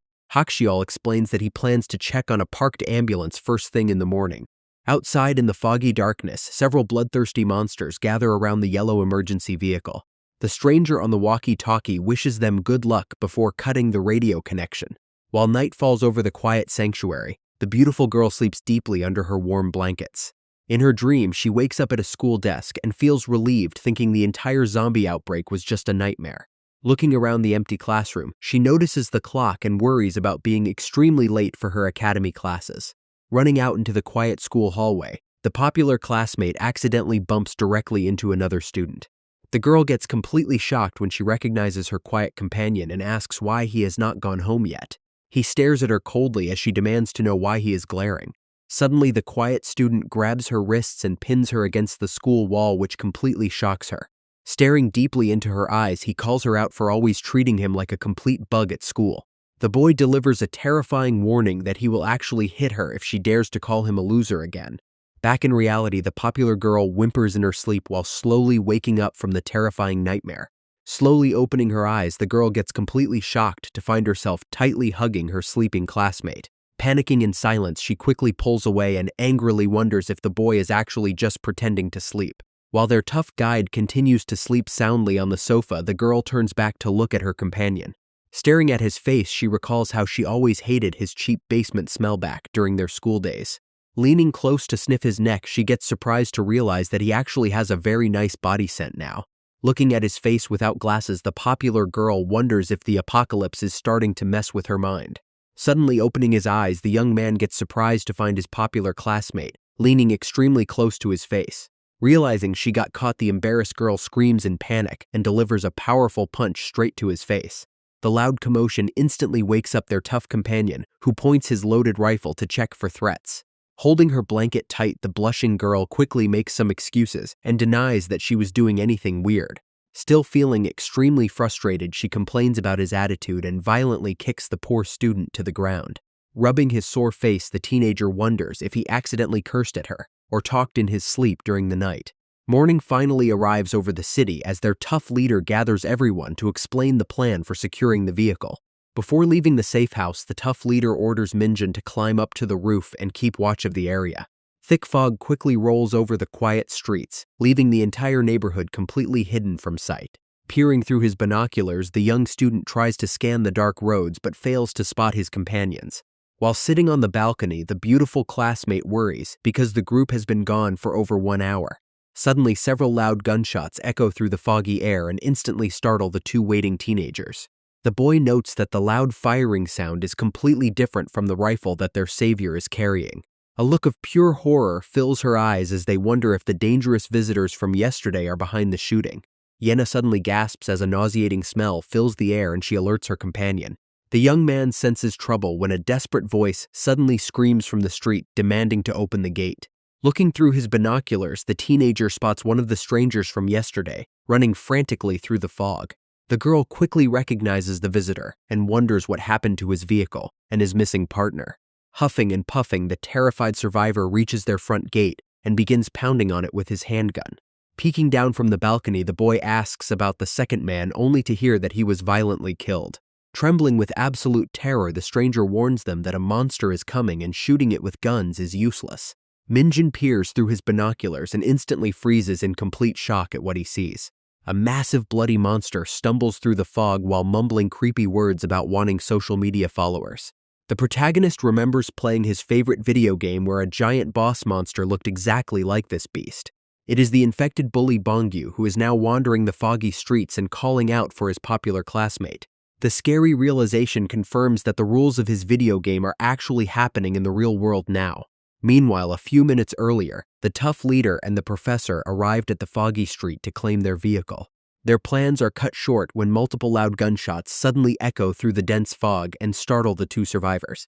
Hearing a static noise from his radio, the tough leader gets warned about active gunshots coming from their location. Meanwhile, a frantic survivor runs up to the front gate and desperately begs the teenagers to let him inside. The young man quickly opens the door, but his eyes widen when a bloodthirsty monster suddenly grabs the poor stranger. The poor man gets violently dragged down to the ground while the walkie-talkie warns them about incoming enemies. Looking out into the thick fog, the beautiful girl gets completely petrified after spotting a gigantic creature. The massive infected bully slowly stumbles forward while muttering that he finally found the popular girl. Overwhelmed by extreme terror, the frightened teen collapses onto the hard ground as the giant monster approaches. The terrifying beast violently throws its massive body against the main entrance in a desperate attempt to break in. Heavy banging shakes the main gate while the popular girl trembles on the floor and wonders what is outside. The protagonist realizes the giant monster is actually the infected bully who is now loudly calling out her name. Sweating with fear, he tells his companion that they must run since even their rifle might not stop this giant beast. Suddenly, the heavy metal gate begins to bend violently under the relentless attacks of the monstrous creature. Hearing the terrifying commotion, the friendly mother runs outside, but the boy quickly tells her to hide upstairs. Looking around in panic, the young student suddenly remembers their leftover gasoline and thinks of fire. Grabbing his trembling classmate by the arm, the teenager desperately begs her to help him with a risky plan.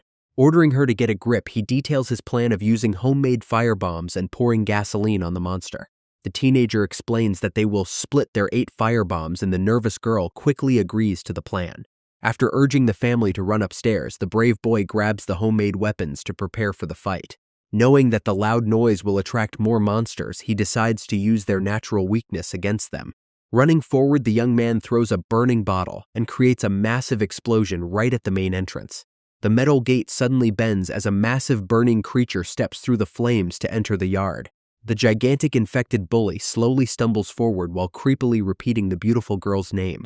Standing on the balcony, the popular classmate dumps a huge container of gasoline directly onto the giant monster. Seizing his chance, the brave protagonist launches another burning bottle straight at his gasoline-covered head. The bottle explodes and immediately engulfs the massive zombie in bright flames. Minjin urges the girls to keep throwing weapons, but another fast monster suddenly bursts through the fire. Sweating heavily, the boy realizes they are running out of bombs while the popular girl throws her very last bottle. Before the teenager can react, a flaming creature suddenly lunges forward and grabs him by the neck. Witnessing the sudden attack, his classmate screams in absolute terror and hesitates to throw her remaining weapon. Multiple bloodthirsty monsters quickly surround the yard as the poor student struggles on the hard ground. Looking up at the balcony, the brave boy desperately screams for the girl to stay hidden and save herself. Suddenly, the other beasts pile on top of him, leaving the young student completely overwhelmed in the dark courtyard. A sudden gunshot rings out as the helpless student lies defeated on the blood-stained ground. Their tough guide suddenly arrives with his rifle and shouts for his injured friend to stand up immediately. Grabbing his companion by the arm, the strong leader pulls him up while the giant flaming beast finally collapses. The survivors quickly run toward the street while more bloodthirsty creatures begin chasing them down the alley.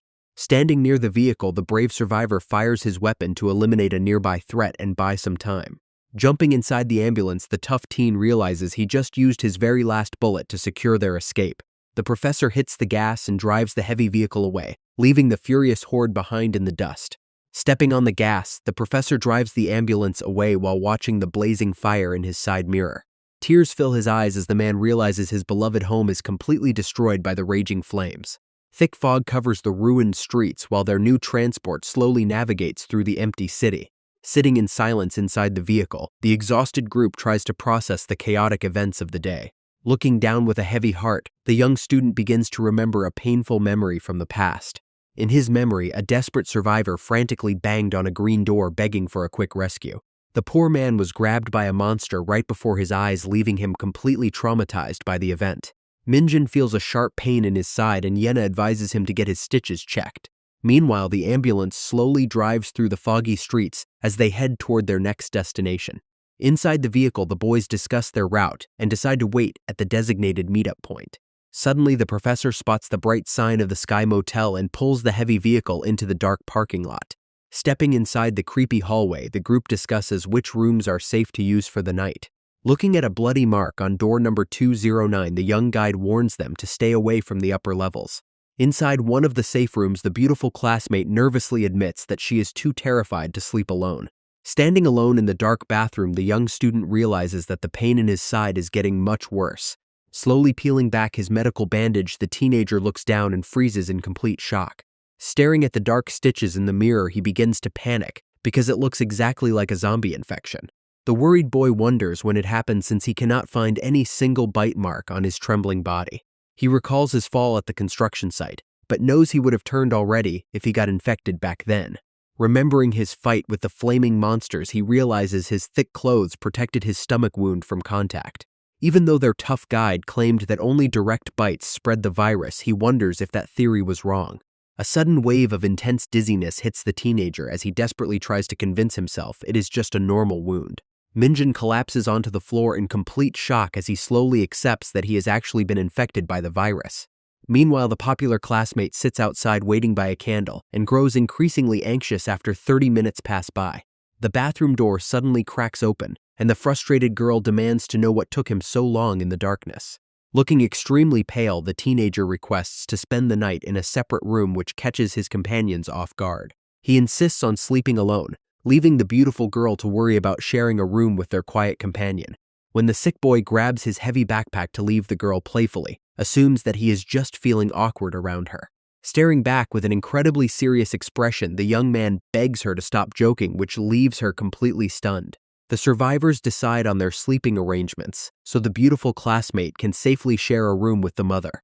Minjin quietly opens the door to room number 202 to spend the night completely isolated from the others. Closing the door behind him, the infected teenager looks around the messy space and slowly collapses onto the cold floor. Holding his painful stomach, the boy looks at the trash around him and realizes he has no happy ending waiting for him. Staring into the darkness, the young student accepts that he is just an ordinary extra who is destined to fade away. Burying his face in his knees, the crying teenager quietly prepares to face his tragic end inside the dark room. Outside the quiet building, dangerous monsters continue to roar through the thick fog as night falls over the city. Morning arrives at the motel, and the popular classmate immediately heads over to check on the sick boy. Their tough guide steps up to turn the doorknob, only to realize that the entrance is completely locked. The strong survivor gets highly serious and quietly suggests that their companion has been infected. This terrifying idea completely shocks the beautiful girl who frantically tries to deny the possibility. Their guide calmly explains that the poor student might have already stopped breathing inside his room. Furious and terrified, she begins pounding on the wooden door while demanding that he stop messing around. The desperate girl suddenly stops and stares at the silent door with immense dread filling her chest. Standing outside room 202, the popular girl frantically bangs on the wooden door while screaming his name. Suddenly, the door handle begins to slowly turn and she stares in absolute shock as the entrance creaks open. The sick teenager stands there, looking incredibly pale, and confesses to his friends that something is wrong with his body. Meanwhile, a sudden flashback takes us 18 years into the past to a quiet neighborhood inside Pennsylvania. Two young schoolboys stand near a heavily fortified fence that belongs to a man who believes the world is about to end. While one friend warns about the danger of getting shot, the other boy feels highly curious about the crazy homeowner. Deciding to head home first, the friend runs away while the curious kid stays behind to stare at the mysterious house. Peeking at the blood-stained gate, the young boy hears a voice demanding to know who is there while warning of zombies. Confused by the bizarre messages on the wall, the kid explains that he was simply speaking in his native language. Hearing a question about his parents, the child mentions that he has been living with his uncle's family for a year. Speaking quietly, the young boy reveals that his parents passed away and he was sent to America with his twin sibling. Although the warnings about monsters sound completely crazy, the boy wonders if this is some kind of roleplay game. He admits to running from those same creatures, and the man quickly asks if he has been bitten by any of them. Suddenly, a loud mechanical whirring sound echoes through the air as the heavy metal gate slowly begins to rise. A bearded man holding a powerful gun appears at the entrance and urgently commands the shocked kid to get inside. The massive metal gate finishes rising and reveals a large suburban home that looks like a heavily protected fortress. Walking inside, the young guest notices an entirely messy living room filled with half-eaten food and empty cans. The bearded homeowner carrying a heavy firearm casually explains his dark theory about the end of the world. He believes that when hell eventually gets completely full of sinners, the rejected souls are forced to wander the earth. This crazy explanation leaves the kid totally speechless while the man warns him to prepare for the worst. Smiling slightly, the eccentric prepper then promises to show the shocked guest something absolutely incredible. They enter a secret basement stocked with massive amounts of canned food and racks of dangerous military weapons. Turning on the lights, the man welcomes his young visitor to the ultimate shelter that is built to survive any apocalypse. Looking around the basement, the young boy gets shocked to see a massive armored vehicle designed to survive the end of the world. 18 years later in Seoul, the survivors gather inside room 202 while the tough teen aims his gun at the sick boy. The popular girl questions his dangerous action, and the leader warns that their sick friend could snap at any moment. Looking closely at his face, the professor confirms that a fever of 42 degrees is impossible for a normal wound. Lying on the bed, the poor student struggles to understand how he got infected since the pain started from his knife wound. His classmate asks about the virus incubation period, and the professor explains that it usually takes less than a day. The tough guide suspects that infected fluid got onto the knife, meaning the boy was already sick before getting treatment. Hearing this, the girl is completely shocked, while the professor wonders what will happen if their friend survives tomorrow. Looking at the sick boy, their tough guide suddenly wonders if he might actually be immune to the terrible virus. Minjin gets shocked by his words and starts to hope that he might actually survive the infection. While monsters roar throughout the dark night, morning eventually arrives over the quiet sanctuary. Sleeping soundly under his warm blankets, the teenager slowly recovers from his intense fever. Sitting nearby, the popular classmate gets highly relieved when she notices that the boy is finally awake. The young student asks how long he was asleep and learns that he has been resting since yesterday. He wonders if she is terrified to sit next to him while she quietly stares back with a serious look. The popular girl playfully mocks her companion but gets flustered when he praises her incredible bravery. She stutters while trying to explain herself, and the boy simply smiles while offering his sincere gratitude. The beautiful classmate confesses that he seems like a totally different person and admits she relies on him. Looking around the messy room of the Sky Motel, the teenager feels glad that his terrible fever is finally gone. Gathering together, the group discusses how the terrifying monsters behave exactly like characters from a game. Their tough guide wonders if a company created the virus, while the teenager tries to remember the creator's name. Suddenly, the professor's 12-year-old son Hajun walks in and mentions the famous developer named Daniel Jin. The little boy explains that this genius developer created a famous zombie game and later invested heavily in biotech. Minjin realizes that the connection between a zombie game and medical research matches their current crisis perfectly. While the popular girl wonders about the motive of the company, the protagonist remains completely silent and deep in thought. The scene shifts to a quiet interrogation room where a 29-year-old man named Daniel Jin sits before some agents. An official lists how Daniel and his twin brother Elliot were bullied before their mother tragically ended her own life. After their father also passed away, the twin brothers went to America only to get betrayed by their greedy uncle and aunt. Despite his tragic past, Daniel managed to build a massive empire and now demands that the group travels to Korea immediately. One of the agents looks at him and wonders if his painful past drove him to unleash this nightmare upon his own country. Inside a secure facility, Daniel Jin gets questioned about spreading the virus, but he denies it and points to his brother. The veteran commander Aiden Brooks asks about the missing brother since Daniel actually bought his research lab. The officer points out that Daniel made huge profits from the outbreak, which makes him look incredibly guilty. Looking away, Daniel reveals his brother Elliot always held a deep grudge and said that Koreans deserve to go to hell. Although the agent finds it hard to believe, Daniel argues they must act fast to stop the spreading disaster. Hearing that a dangerous virus sample is already heading to America, the young creator demands to head to Korea himself. The other agents confirm that they still have absolutely no updates on the missing brother's location. The tactical officer Morris Blake agrees that the story makes sense and confirms the brother is their main suspect. A new agent named Camila Rosa joins the conversation and promises that they will handle capturing the missing brother. Daniel agrees to travel with them under custody because he knows his brother will eventually come straight to him. The young creator declares that nobody knows his sibling better and claims he is the only one who can save humanity. The story shifts back to 2 days ago when their tough classmate Hakshial went out searching for a working vehicle. Riding a scooter through the heavy fog, the teenager plans his route and hopes his friends are heading to the station. His ride gets interrupted when a blood-covered monster suddenly blocks his path and forces him to brake quickly. Stepping off his vehicle, the brave student pulls out a sharp kitchen knife and delivers a powerful strike to the beast. Driving his blade into the monster, the tough teenager realizes that fighting these mindless beasts is getting pretty boring. Sudden loud gunshots echo through the foggy air and make him wonder if the military is actively fighting nearby. Holding his bloodstained knife, he decides to go check out the noise since a firearm would be an incredibly useful weapon. Riding his scooter past abandoned cars, the boy counts more than 10 shots and realizes the fight is happening very close. A sudden shout from a nearby rooftop makes him stop his scooter to see another survivor warning him about a massive swarm. The injured man wears a camo jacket and begs for help, but the cautious teenager only stares back in complete silence. His eyes quickly trace a trail of fresh blood leading straight into a dark and highly suspicious doorway. Inside the quiet room, the tattooed youth listens carefully as the injured survivor talks about the nearby Sky Motel. Looking down at his bleeding leg, the man explains how he managed to escape the monsters while his team fled in an ambulance. The tattooed youth promises to help before learning that the strange survivors are actually just normal high school kids. Shocked by the news, the young man asks if the group includes a North Korean defector and a tall girl with long hair. Recalling the encounter, the injured survivor mentions seeing a middle-aged man alongside another teenager who wore glasses. Hearing the name of Kang Hakchiol, the wounded survivor confirms that his teammate spoke to someone with that exact name. The tattooed teen suddenly shouts the names of his best friends and smiles happily after realizing they are still alive. The injured survivor gets completely shocked when he hears his friends are still alive and begs the tattooed boy for help. Hearing about the nearby motel makes the creepy youth smile as he realizes he just hit the ultimate jackpot. Without warning, the heartless boy grabs the man's backpack and decides to steal all of his remaining supplies. The cruel thief openly mocks the injured survivor and refuses to help someone he considers a useless cripple.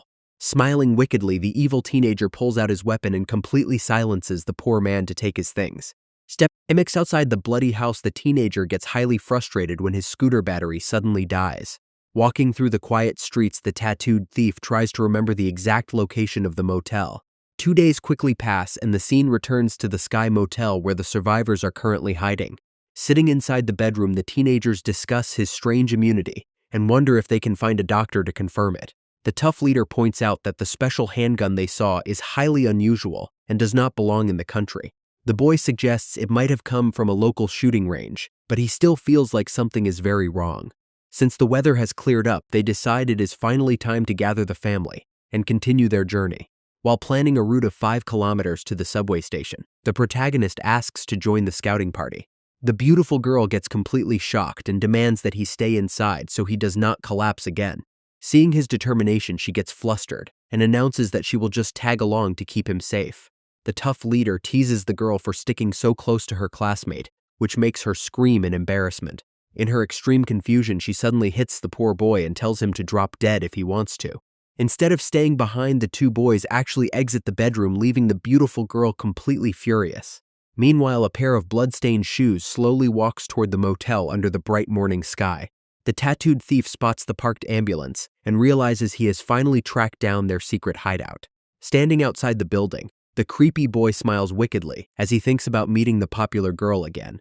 The thief suddenly pauses when he remembers that their tough classmate is supposed to carry a dangerous gun. Standing near the entrance, the sneaky intruder realizes a direct attack is too risky and decides to plan his next move. Suddenly, the two boys step outside the building while discussing the tough leader's old life in another country. Peeking from his hiding spot, the thief feels relieved to see his enemies leaving the area to start their daily patrol. A wicked smile appears on his face when he realizes the beautiful classmate is currently left completely defenseless inside. Meanwhile, some dangerous creatures continue to linger inside the dark shadows of the quiet neighborhood streets. Continuing their walk, the young student asks about his companion's past and gets shocked to learn he used a firearm as a kid. The survivor explains how his family got labeled as traitors, which forced him to defeat a bad soldier and run away. Minjun is completely amazed to hear that his tough friend was only 12 when he had to escape his country. The leader explains that citizens from his homeland are not all super strong, but his long journey made him adapt. Meanwhile, inside room 203, the popular classmate sits on the bed while looking incredibly irritated. She complains to the friendly mother that her companions are annoying her, especially the weak boy who keeps risking his life. The girl admits that she is terrified of her companion dying because she has no idea what she would do without him. Smiling warmly, the mother asks if she has romantic feelings for her classmate, which makes the girl quickly deny everything. Left alone with her thoughts, the teenager wonders if she is actually starting to fall in love with the quiet student. Yenna tries to convince herself that she does not actually have feelings for the quiet student. She remembers him saying she changed and realizes that the end of the world has made everyone equal. Before the apocalypse, her life was great, and every single boy would constantly try to hit on her. The popular girl suddenly gets annoyed because the protagonist is the only guy who does not chase her.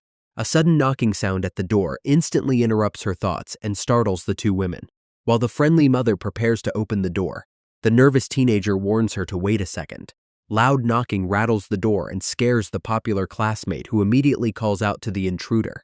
Peeking through the tiny peephole reveals a dark and completely empty hallway with no signs of movement. Outside the room, we see the tattooed thief holding a knife while feeling excited after hearing her voice. The sneaky boy decides to inspect the other rooms first and spots a door marked with a giant red letter X. Suddenly, the intruder hears some noises nearby and slowly approaches the entrance of room number 206. Sliding the door open, he instantly confronts the professor, who is just preparing to step out of the room. The terrified father demands to know his identity, while the creepy teenager casually announces he is looking for Yenna. The shock only intensifies when the dangerous invader demands to know if anyone else is hiding inside with them.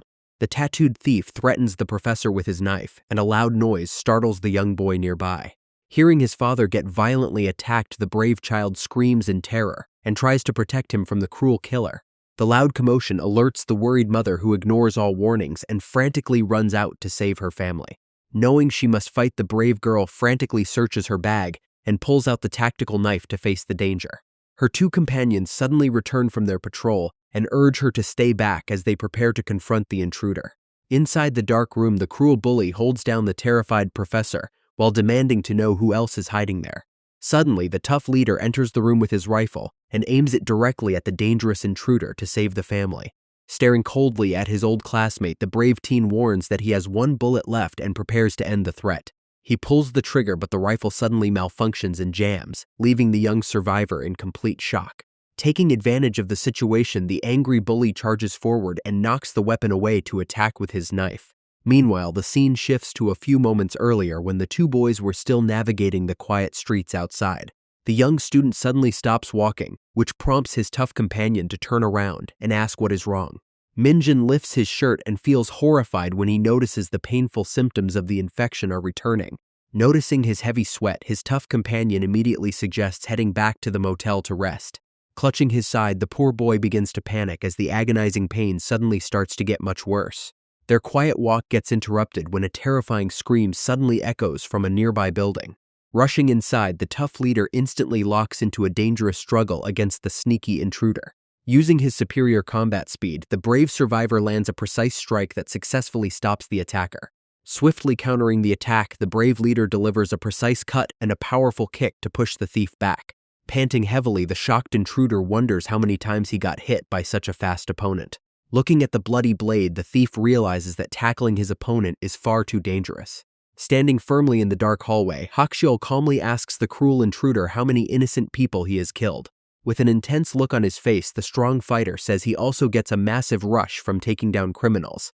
Terrified by his cold expression, the nervous bully immediately backs away and tries to propose a peaceful deal. The sneaky intruder offers to leave without hurting anyone if they simply hand over his classmate and the popular girl.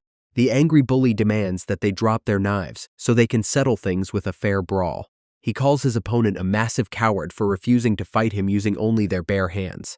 Without warning, the tough leader swiftly slashes the thief's hand and leaves him screaming in pain.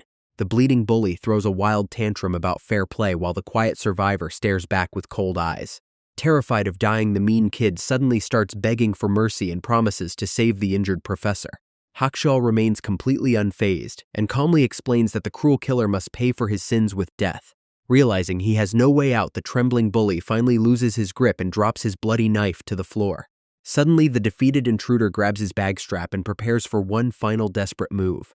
Screaming a dark threat, the crazy thief launches himself forward to attack the tough guide. Surprised by the sudden assault, the brave survivor immediately engages in a wild struggle for the knife. Both teenagers crash heavily onto the tiled floor as they desperately try to overpower each other. Using all of his strength, the skilled leader pins his opponent down to finish the brutal hallway fight. Laughing wickedly, the trapped criminal boasts about his hidden strength and startles his opponent. Holding his heavy nailed bat, the brave protagonist suddenly steps forward to save his companion from danger. Minjin lands a surprise strike on the thief, which makes the cruel intruder scream in intense pain. Whispering the protagonist's name, the exhausted leader finally loses consciousness and closes his eyes. The bloody pocket knife slips from his relaxed hand and clatters loudly onto the tiled floor. Standing up with a wicked smile, the crazy thief begins mocking the protagonist for trying to fight back. Clutching his side, the sick teenager realizes that his terrible infection is acting up at the worst possible moment. Realizing the defenders are down, the killer notices his bleeding hand and promises to make them pay. Dropping his heavy bat, the protagonist undergoes a terrifying change that leaves the cruel intruder screaming in fear. Screaming in intense pain, the teenager shocks the thief, who prepares to eliminate him immediately. Clutching his stomach, the sick boy stumbles backward through the hallway and leans against a room door. He suddenly starts banging on the door and loud monster growls instantly echo from inside the room. The dangerous thief is completely shocked when the boy continues banging on the door to wake the monsters. Realizing the boy is doing something crazy, the angry thief charges forward to finish him off first. Turning the handle, the clever student quickly opens the door and dives straight inside the dark room. The door quickly slams shut, leaving the frustrated killer alone in the silent hallway. Dark shadows move inside the room as the infected creatures prepare to attack. Entering the room, the young man stands calmly among the growling monsters while his pursuer watches in complete shock. The cruel killer gasps in disbelief when he notices that the dangerous creatures are completely ignoring his target. Looking at his enemies, the teenager remembers a dark time from middle school when the bullies forced him to do humiliating things. Memories of getting beaten in the school hallway flood his mind as he recalls how much they enjoyed ruining his entire life. The malicious bully Songbin constantly mocked him and made sure to destroy every bit of his self-esteem. His trauma got even worse when the cruel group brought up his deceased father to torment him at the construction site. He remembers the terrifying moment the heartless leader kicked him and threatened to murder his mother if he died. Staring at his pale hand, the infected student realizes that the bully is the sole reason his life became a complete nightmare. Pointing at his target, the infected boy commands the growling monsters to attack the cruel criminal. Extremely shocked by the crazy situation, the terrifying thief quickly turns around and flees down the hallway. Desperate to escape the oncoming horde, the young intruder runs inside a random room and locks the door. His plan backfires instantly when a bloodthirsty monster inside the room immediately lunges at him. The teenager struggles against the fierce creature and manages to eliminate it after a brutal fight. Panting heavily, the wounded criminal wonders where his enemy went and searches the quiet corridor. Suddenly, a terrifying growl echoes from the darkness and catches the attention of the sweaty teenager. Heavy footsteps slowly approach his location as a dark shadow moves across the blood-stained floor. The thief stands frozen in the dark hallway as several bloodthirsty monsters slowly approach his position. Another survivor inside the building hears a quiet voice and gasps when he spots the injured professor on the floor. Suddenly, a group of ferocious monsters charges down the corridor and forces the terrified thief to run for his life. Spotting room number 210, the desperate killer quickly turns the handle and slips inside to escape the horde. The mindless creatures slam violently against the door while trying to break inside the dark room after their prey. Leaning against the entrance, the breathless intruder lets out a sigh of relief before hearing a scary growl behind him. A bloodthirsty zombie hidden in the darkness suddenly lunges forward and violently tackles the shocked killer. Standing in the blood-stained hallway, the teenager listens to the terrifying growls of monsters echoing from nearby rooms.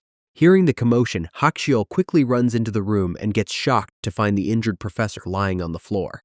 The dying professor calmly explains that the main problem is the infected knife used by their cruel attacker. Refusing to give up, the tough leader orders the little boy to apply pressure while he runs to grab their medical supplies. Stepping out into the dark corridor, Hakshiol spots his quiet classmate standing right outside the locked doors. The boy explains how he trapped the monsters inside, but warns that their old-school bully managed to escape through a window. He reveals that the dangerous creatures completely ignore him whenever his own virus symptoms start to flare up. The nervous teenager quickly asks about the professor and gets worried when his friend looks back with a grim face. Their tough guide tells the girls to treat the victim while the boy worries about having only one single bullet left. After quickly fixing the jammed firearm, the strong leader reminds his friend how to properly handle the weapon in a fight. While their guide suggests helping the professor first, the angry teenager declares that he must kill the bully himself. Asking his tough friend to watch over the family, the brave boy prepares to head back out into the dangerous area alone. Leaving the safe motel behind, the teenager follows a fresh trail of blood to track down his enemy on the ruined streets. Following the blood trail, the teenager feels relieved when he notices that his own infection symptoms are slowly fading. Looking up at the clear sky, he carefully follows the fresh drops of blood splattered across the concrete barriers. Meanwhile, the injured school bully hides in the shadows of an alleyway and desperately vows to survive this nightmare. Limping in pain, the weak bully regrets his choices before slipping inside a dark building to find a safe hiding spot. Rummaging through some wooden drawers, he furiously searches for medical supplies while cursing his enemies for his injuries. Suddenly, a loud clicking sound echoes behind him, and the bully freezes in complete shock when he spots his old victim. The shocked bully wonders how he got tracked down, while the teenager calmly says he followed the scent of blood. Smiling wickedly, the enemy mentions his immunity and mockingly asks if his rifle is actually broken. The protagonist remains completely silent as the bad guy asks if he has ever killed anyone. Looking down, the teenager admits that he has never taken a single life during his struggle to survive. Raising his loaded firearm, the brave student declares that his very first kill is going to happen today. The cornered bully suddenly bursts into a nervous fit of laughter to hide his rising fear. He confidently claims that the good student is simply not a bad person like himself. The bad guy warns that murder is a serious crime and wonders if he will ever find peace after taking a life. The coward even offers a fake apology and claims they were only playing around like friends back in school. Aiming his weapon, the teenager coldly states that a cruel person like him does not deserve to stay alive. With a loud bang, the young man pulls the trigger and delivers a decisive shot to end his enemy. Fresh blood splatters across the walls as the bully collapses heavily onto the dirty floor. Standing in complete silence, the student lets go of his weapon as his hands begin to shake violently. The teenager stares down at the lifeless body of his old-school tormentor who will never bother him again. Leaving the motel behind, the exhausted student slowly walks back onto the quiet streets with his weapon. His eyes suddenly widen in shock when he notices his beautiful classmate waiting outside with tears in her eyes. Crying on his shoulder, the popular girl hugs him outside the motel while saying something happened to the professor. Entering the room, they find the injured professor lying on the bed while trying to reassure his crying family. The dying father reveals his secret cancer diagnosis and gently tells his weeping son to go find his sister. The professor calmly explains that everyone eventually dies anyway, while the quiet teenager watches him in silence. Inside room 206, the dying father unexpectedly reveals that his cancer story was actually a complete lie. The professor explains that he only made up the illness so his young son would feel a little less sad about his passing. He desperately begs the teenagers to keep this secret because it is the last way he can protect his child. Looking out the window, the old man calmly admits he had a good life but deeply regrets not seeing his daughter one last time. The dying father looks at their tough leader and begs him to help his family find the missing girl. Tears stream down her face as the heartbroken mother holds his hand and promises to protect their children. The father requests that they simply lock him inside the bedroom and leave him behind if he turns into a monster. The group locks the infected professor inside a room, while he begs them to return if a cure is ever developed. Standing on the rooftop of the motel, the three teenagers quietly discuss the bleak future of their world. Their tough guide calmly explains that finding a working medical cure is probably going to be almost impossible. The popular classmate suddenly brings up the hallway incident and notes that the monsters completely ignored him. She wonders if he has some weird power, since it looked like he was actually giving orders to the infected. The embarrassed boy denies the crazy idea and explains that he only screamed because he was incredibly angry. He suggests the beasts simply attacked the bully because he was standing right in front of them at the time. Staring into the distance, the protagonist remembers a special ruler character from his favorite zombie video game. The teenager explains the legendary undead king from his game but doubts he actually has that incredible power. Standing nearby, his beautiful classmate begins to worry that she might eventually catch the dangerous virus from him. The popular girl starts having wild thoughts about how his condition makes romance completely impossible for the boy. Feeling highly embarrassed, she quickly walks away while her companion watches her with complete confusion. Leaving their temporary shelter behind, the survivors pack their heavy gear and prepare to board the ambulance. The strong leader offers to drive the massive vehicle since legal rules no longer matter in the apocalypse. A quiet glance reveals that the professor's young son is still feeling incredibly downcast after the tragedy. Before leaving, the tough leader tells the protagonist to sit in the back with his classmate. Starting up the heavy engine, the professor's old ambulance slowly rolls out of the motel parking lot. While driving down the road, the tough teen starts talking to the young boy about his own past. He admits that he lost his little brother during his escape and had no time to grieve back then. The strong guide warns the child that he must stay strong to protect his remaining family. Hearing those heavy words, the young boy wipes his sweat and quietly promises to do his best. Suddenly, their tough driver spots something strange on the road and halts the vehicle in shock. Looking at the messy street ahead, the survivors realize that their path is completely blocked. Stopping the heavy ambulance on the road, the group suddenly gets blocked by a bizarre black truck. Everyone gets terrified after noticing a blood-covered man tied to a massive wooden cross on the front bumper. Unbelievably, the scary armored vehicle completely blocks their only escape route in the middle of the street. To stay safe, the terrified survivors quickly hide inside the ambulance while their driver watches the enemy. While looking outside, the beautiful girl wonders if some nearby monsters actually forced the vehicle to halt. The tied man lets out a terrifying scream while the heavy truck suddenly screeches to a complete stop. To prepare for the worst, their tough guide quietly grips his sharp knife and calculates his next move. Things get even worse when several bloodthirsty monsters suddenly spot the commotion and start running toward them. A silenced gun barrel suddenly pokes out of the armored truck and delivers a quick shot to a nearby monster. The quiet driver hears the weird noise while the bad guys inside the truck laugh about their perfect headshot.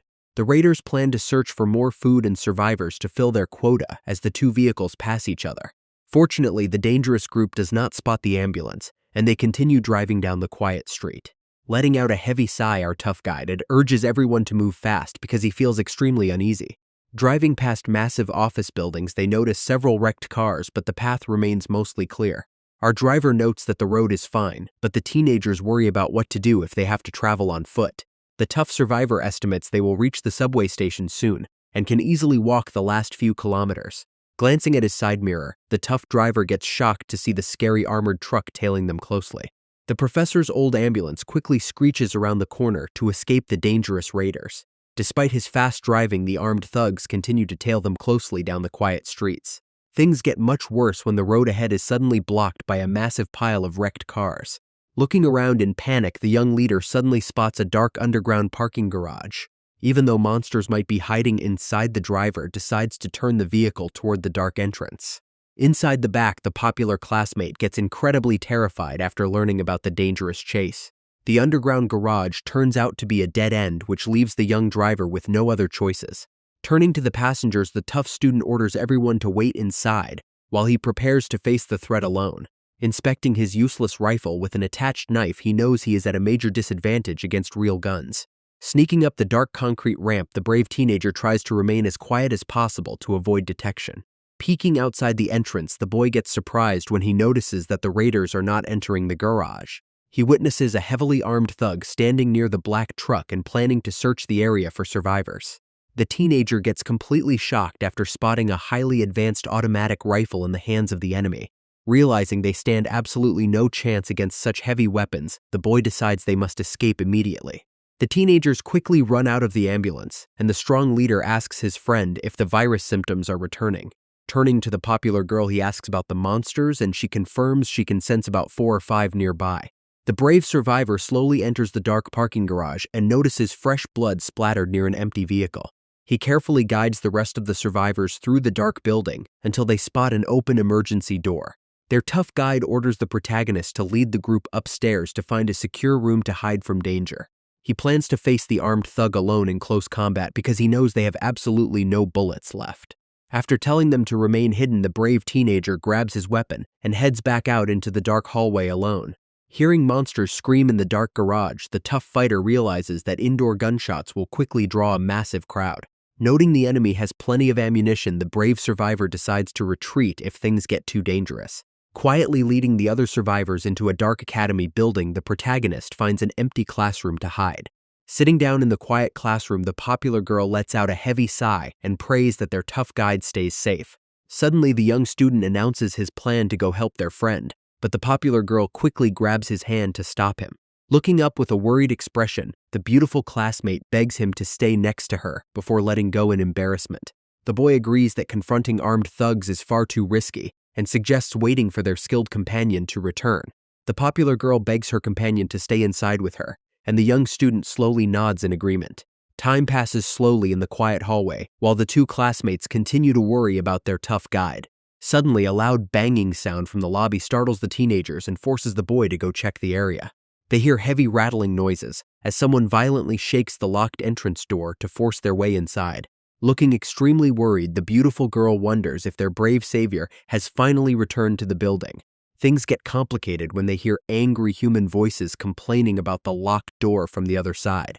Hearing them talk about retrieving their hidden supplies makes the shocked teenager realize they are not alone. The teenager slowly walks toward the entrance while his classmate frantically screams that the person outside is infected. Ignoring her loud protests, the brave boy decides to take a risk and quickly unlocks the door to check on the visitor. He gets shocked to find his 2 high school friends standing in the doorway, and they all stare in complete disbelief. The boys wonder why the popular girl is with him, while she suddenly detects a highly suspicious odor in the hallway. Covering her face, she points at the heavy student and yells at everyone to kick him out before he attacks them. Leaning close to inspect his classmate, the protagonist laughs and explains that his friend just has terrible body odor.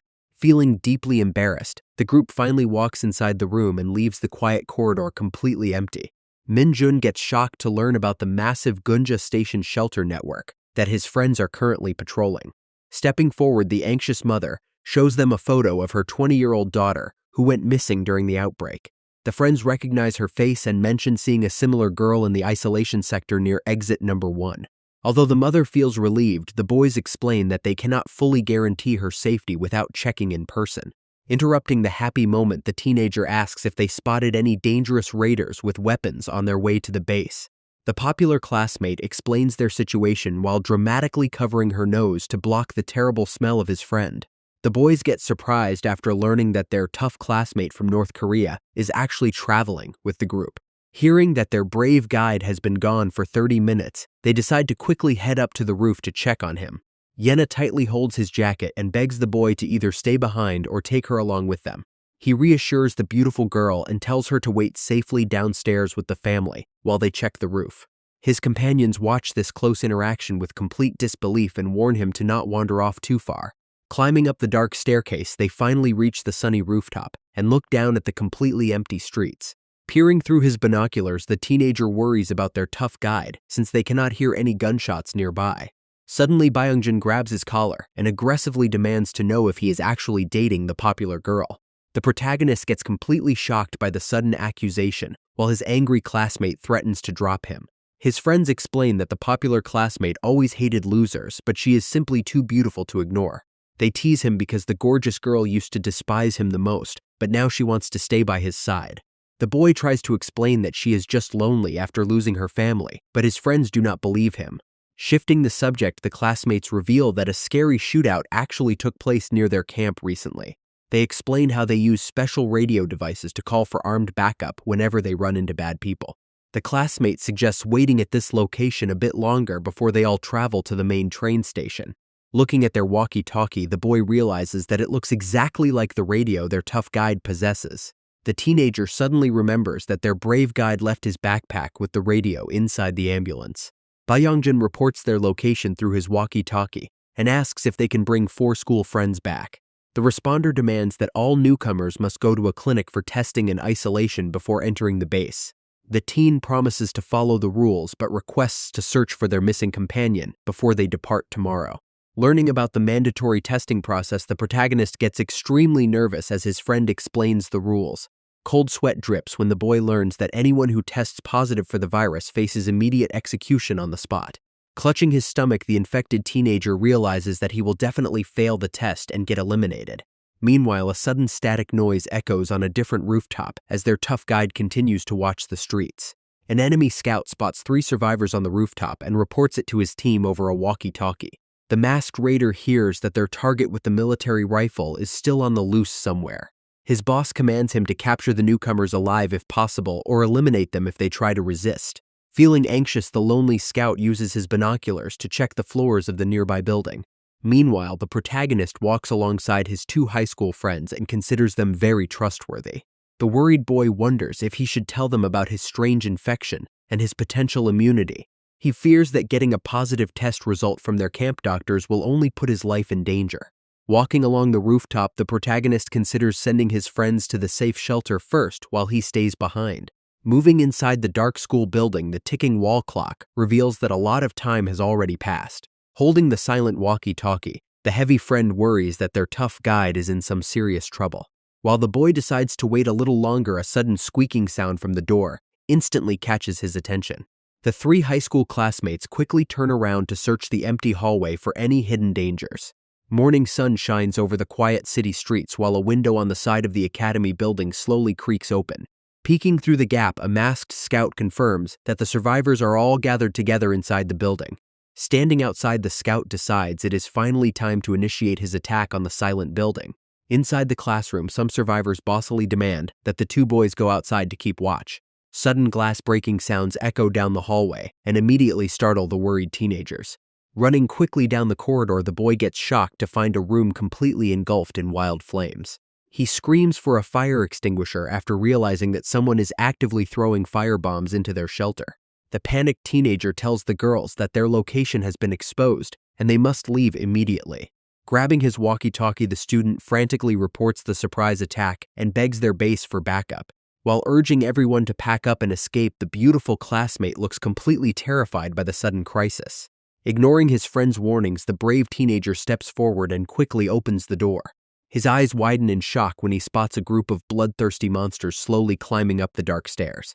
Backing away, the group realizes that the emergency exit is compromised, and someone guided the beasts to them. Clutching his stomach, the sick boy panics because his special virus symptoms are not kicking in this time. He remembers his fight with the bully and suspects that intense anger is the secret key to using his powers.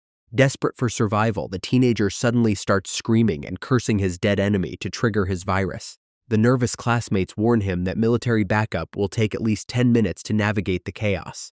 Before they can even process his weird behavior, a massive blaze suddenly begins to block their only exit.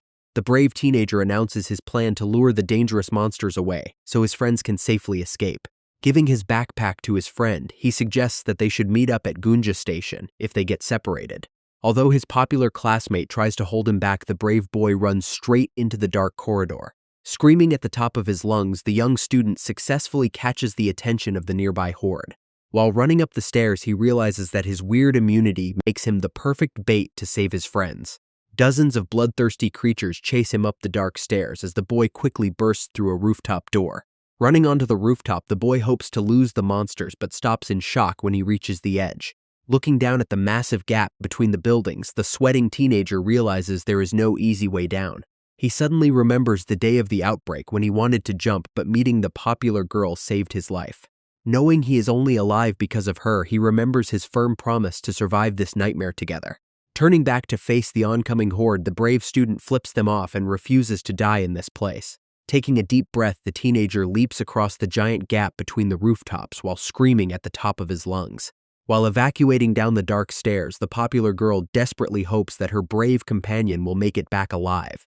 Her friends confirm that the path below is completely clear, but she can only focus on the boy who sacrificed himself.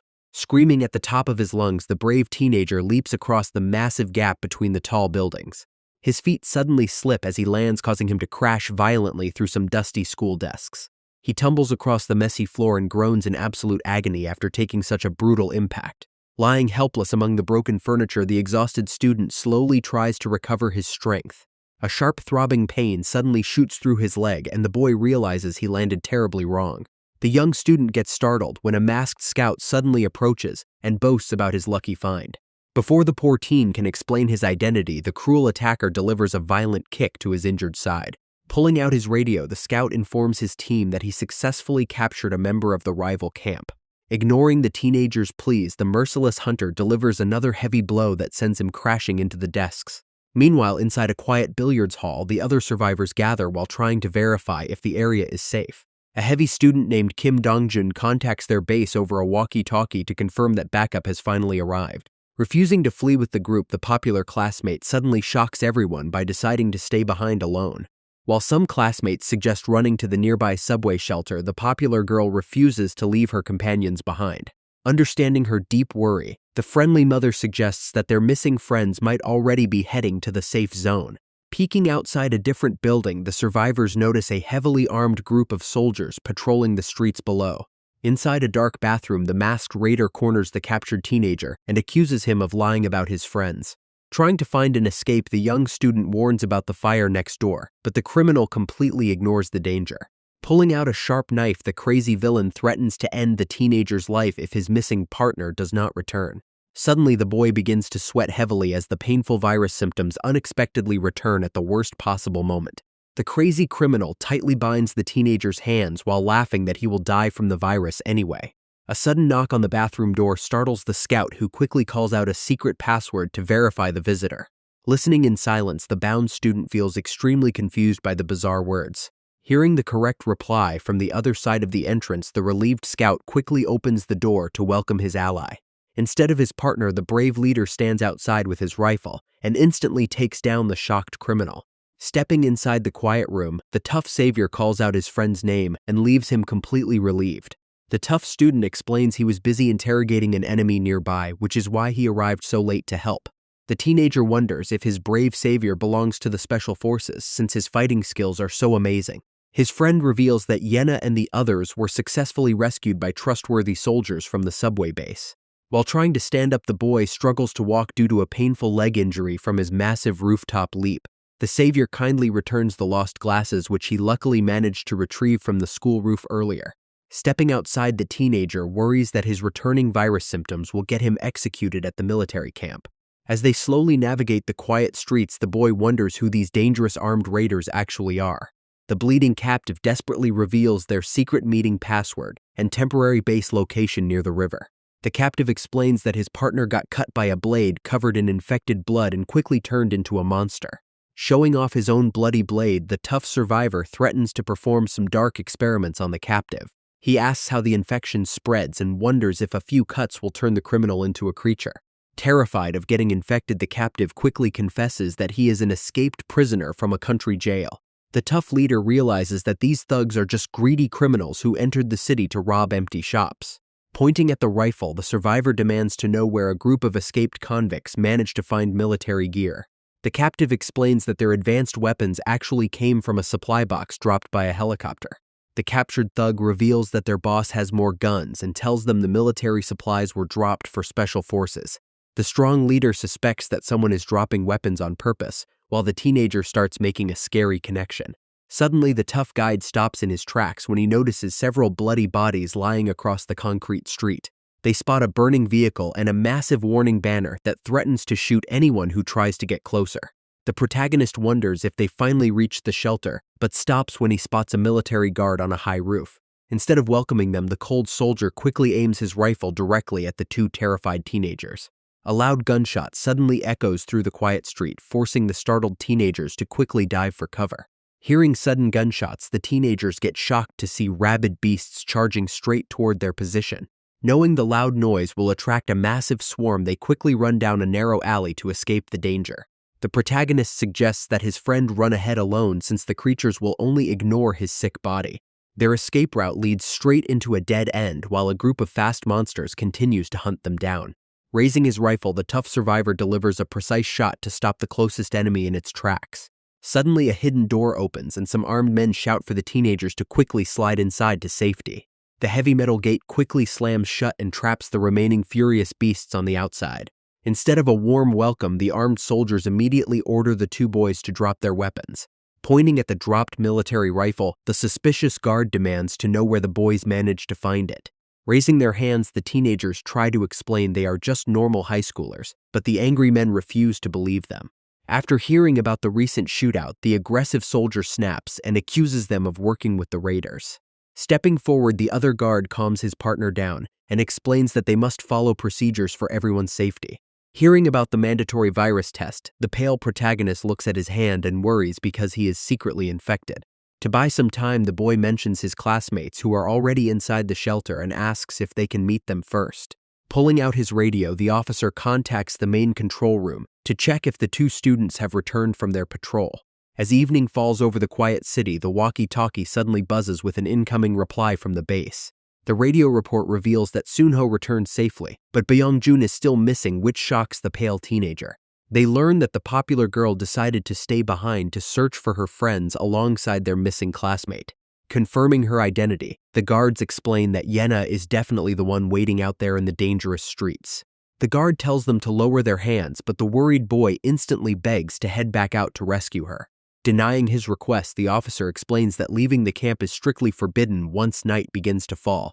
While heading toward the mandatory virus testing area, the tough guide quickly supports his injured companion. Walking past the heavy barricades, they learn how the military helped expand this massive shelter for survivors. The guard points out a nearby office building and explains that they are still trying to clear out the monsters inside. Looking at the strong defense walls, the infected teenager feels incredibly anxious about his upcoming medical exam. Nearby, we see a massive fire raging while the popular girl finds his spiked bat on the floor and hopes he is still alive. When a classmate warns her that the fire is spreading, she calmly tells him to go away because she wants to search alone. The boy insists on staying to protect her with his new gun, but she wonders if he even knows how to shoot a real weapon. He stutters while making excuses, but she simply walks away and declares that she only needs her two trusted companions. Looking at the popular girl, the heavy classmate starts imagining a romantic scenario where she suddenly thanks him. Reality hits him hard when she insults his dreams, but still admits that she hates being completely alone in the chaos. Their conversation gets cut short when a sudden clicking noise from a nearby door instantly startles the two teenagers. Quickly hiding behind a concrete wall, they ready their weapons to prepare for any potential danger. The beautiful girl wonders if her missing friends have finally returned, or if a dangerous monster is approaching. Meanwhile, the scene shifts to the dark isolation building where the military has set up their main defense camp. Walking down the lit corridor, the young student hopes that his missing mother is also resting in a secure place. Minjun reunites with Sunho and immediately asks if they sent help for their friends. Sunho nervously reveals that they sent some rescuers but have completely lost contact with Byung-jun. On the silent school rooftop, we see the missing walkie-talkie lying abandoned on the cold floor. Inside the shelter isolation room, Minjun tries to leave, but the armed guards block his path. The guards warn him that the streets are too dangerous at night and suggest letting the reckless boy go. A veteran 28-year-old soldier named Ha Do-yeon gets confused by his sudden urge to leave. Even his tough companion Hakshiol agrees that running outside with an injured leg is completely crazy. The brave protagonist remains determined and tells his friend to stay behind while he searches for the others. Hakshiol looks at the boy and decides that it is finally time to break his own golden rule of survival. The soldier agrees to let them leave early and even lends them a fully charged electric scooter to help with his bad leg. As the teenager packs his bag, their tough classmate watches with a very serious and determined look on his face. Stepping forward, the brave fighter shocks everyone by announcing that he will also join the dangerous mission. The guards can only watch in complete disbelief while muttering that absolutely everyone in this place has gone crazy. Outside, the dark facility night quickly falls over the city while several hungry monsters roam near the iron gates. Standing by the exit, the guard details a safe route and warns that many infected creatures are waiting in the dark. Handing over a powerful handgun, the soldier wishes them luck, and the grateful teenagers quickly thank him for the help. Holding his walkie-talkie, the guard orders his team to fire and draw the monsters away from the gate. As the gate slowly squeaks open, the two boys quickly ride their electric scooters into the dark streets. Watching them leave, the soldier realizes that the person they are searching for must be someone they truly love. Inside a building marked as a luxury room, the popular classmate suddenly gets thrown to the floor. A creepy escaped prisoner smiles wickedly and admits he is extremely happy to find such a beautiful girl.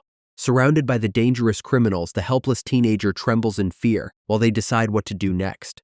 A muscular fighter named Jihu suddenly steps forward and grabs the terrified girl by her chin to inspect her face. Leaning close to the beautiful girl, the muscular fighter asks for her age while she looks away in absolute terror. Turning to his companions, the handsome thug warns them to not touch the teenager because she is simply too young for them. A 34-year-old criminal named Tasik laughs at his warning and claims that rules no longer exist in this new world. Staring with cold eyes, the young fighter delivers a terrifying threat that instantly forces the older criminal to back down. The captured classmate Byungjin gasps in horror when the crazy leader calmly decides to eliminate him on the spot. Jihu explains his plan of using the beautiful prisoner as bait so they can easily take over the massive subway station. Yena screams in complete shock after hearing that these dangerous convicts are actually planning to murder her friend. The captured student desperately begs the thugs to spare her life while secretly hoping she might actually like him. The popular girl only wants to save him because of her companion, which makes the boy feel pathetic for dreaming of romance. Laughing cruelly, the older thugs suggest playing some sick games with the captured teenager before ending his life. The muscular leader turns to the beautiful girl and asks how a weak person like her managed to survive the outbreak. Suddenly, the crazy leader orders his men to prepare a dark plan which leaves the popular girl completely terrified. The other thugs laugh and praise their heartless boss for showing absolutely no mercy to a weak female prisoner.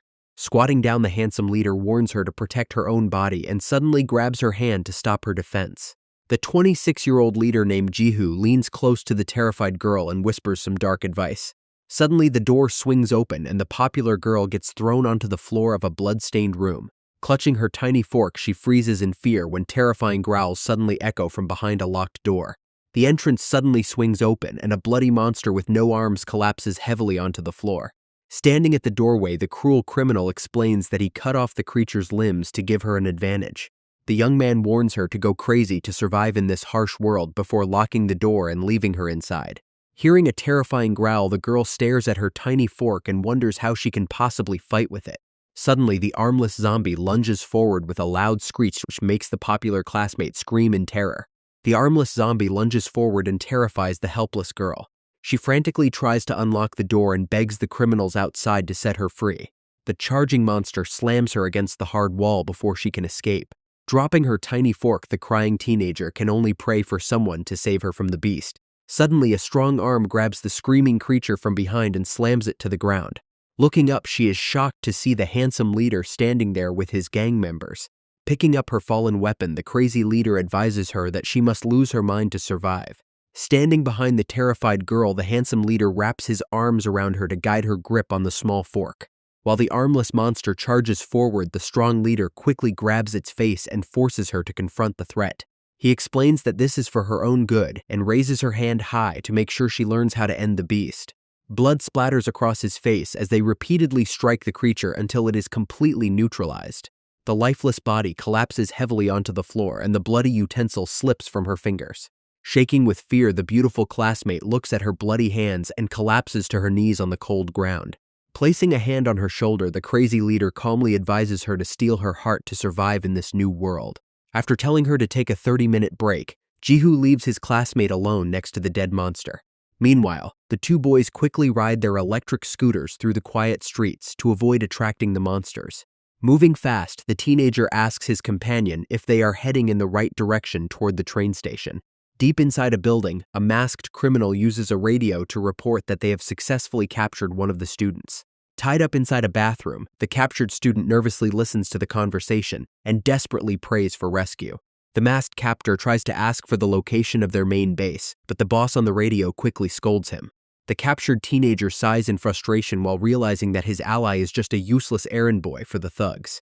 The two friends decide to check a nearby building first because the missing boy made his last radio call from there. As the flames get worse, the boys quickly dodge the monsters and rush inside the dark stairwell to find their friends. Climbing the stairs, they get shocked to find a dead soldier wearing an armband from the safe subway station shelter. The tough student stops when he notices several empty bullet shell casings scattered across the concrete stairs. He realizes the survivors got ambushed by the dangerous convicts, which makes the teenager worry that Yena is in trouble. Reaching the smoking rooftop, the companions find an abandoned walkie-talkie on the floor, but their friends are gone. Hakshial uses the recovered radio to report that their friends are missing and likely captured by the enemy. The young miss looks extremely worried as they prepare to head straight toward the dangerous subway station. Arriving at the dark alley near the station exit, they realize finding the right building will be incredibly hard.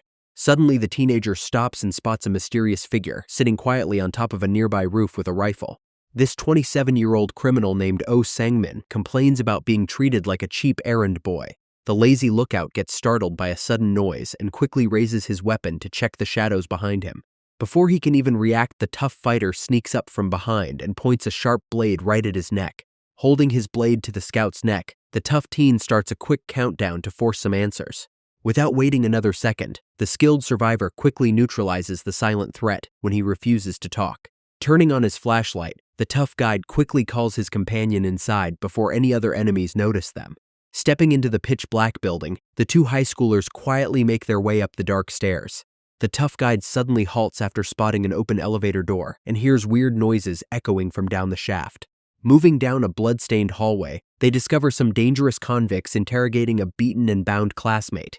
A cruel 30-year-old thug named Young Gi-hoon threatens to hurt the captive's hand to get the information he wants.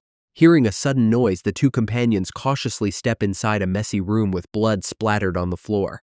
Suddenly, the rusty elevator doors creak open to reveal a pitch-black empty shaft. Using his radio, the tough guide reports that they successfully found the prison escapees' secret hideout near Exit 1. The leader tells his companion to wait upstairs while he heads down alone to investigate the lower levels. Exploring the dark corridor reveals fresh bloodstains along with the terrifying sounds of struggling creatures. Deep inside the hideout, the cruel leader Jihu holds up a bloody monster and demands that the popular girl fight. Trembling with a tiny fork, the crying classmate begs to be released, but her captor claims he is only trying to help. The crazy leader tells the popular classmate she is special to him and demands that she performs well this time. A nearby survivor gets startled by terrifying screams of monsters and tries to open a locked door in panic. Meanwhile, our tough companion Hakshial sneaks onto the top of a quiet elevator shaft to search for the thugs. He quietly slides through the roof hatch and lands safely inside the dark elevator car. Standing in the open elevator, he gets spotted by a patrolling thug who heard the soft landing. The startled guard turns around and tries to shout a warning after noticing the armed teenager. Hakshial acts quickly and strikes down the enemy with a swift blow before he can alert the others. A loud scream echoes through the hallway and startles the patrolling guards. Peeking through the dark corridor, one of the thugs spots his injured partner, lying on the bloodstained floor. Holding his rifle, the tough student successfully holds the hostage at gunpoint while catching his breath. Remembering his recent interrogation, he calculates that at least 3 armed enemies are still hiding inside the bar. The brave teen decides to use his new captive as leverage to safely retrieve his kidnapped classmates. Meanwhile, the remaining criminals panic after hearing about the gunshot and quickly grab their heavy firearms. An experienced fighter among the thugs confidently loads his weapon and prepares to eliminate the intruder. Stepping forward, the young hero aims his gun and demands that they release his 2 friends immediately. Inside the quiet room, the captured teenager yells out to reveal their location, which makes an angry thug hit him. Hiding nearby, the protagonist feels relieved after hearing that his classmates are still alive inside the building. While the armed criminal demands their identity, the tough student calmly claims to be a special forces soldier. The thugs get nervous after hearing this, but quickly suspect that his military status is just a complete lie. The leader of the criminals studies the dark room while trying to figure out if their opponent is actually a pro. Aiming his gun at their wounded partner, the brave savior proposes a quick deal to trade his hostage for their friends. Inside the messy room, the remaining thugs panic and wonder where their handsome leader went. One thug desperately suggests throwing a grenade even if it means sacrificing their captured partner.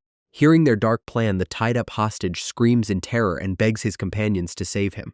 Suddenly, the footsteps of the crazy leader echo through the hallway as he walks in holding a rifle.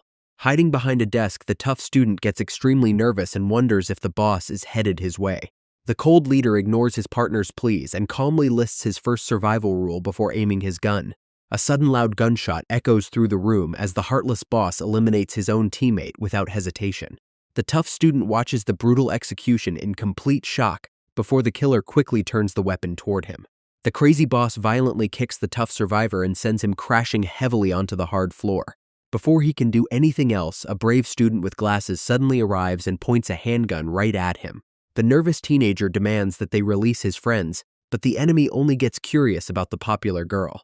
Lowering his massive rifle, the handsome thug tells his partner to not shoot the newcomer. He proposes letting the boy go because he feels there is something highly unique about the beautiful classmate. Sweating with immense tension, the young man demands her immediate release and threatens to fire his weapon. The smug villain notices his determination and wonders if the two students are actually in a romantic relationship. Sudden shouting echoes from the stairwell as the military backup finally arrives to surround the entire building.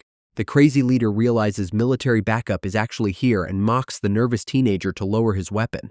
Walking away from the standoff, the villain warns him that the beautiful girl is currently trapped alone with a monster. While the criminals quickly escape the building, the panicked student sprints down the hall to find his friends.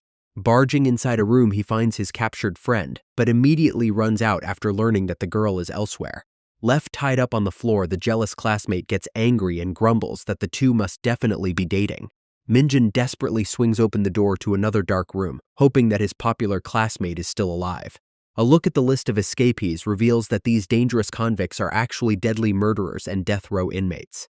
Inside the quiet room, a single bloody fork lies on the floor, serving as a dark hint of what happened to the girl. Stepping inside the messy room, the young student is relieved to find his classmate sitting on the floor. Before he can even say anything, the terrified girl suddenly lunges forward to hug him tight. Tears fall as she cries loudly on his shoulder, while the shocked boy slowly reaches out to comfort his friend. Holding her close, the protagonist softly promises that she is safe and does not need to worry anymore. Meanwhile, some heavily armed soldiers search the blood-stained lobby after the dangerous criminals.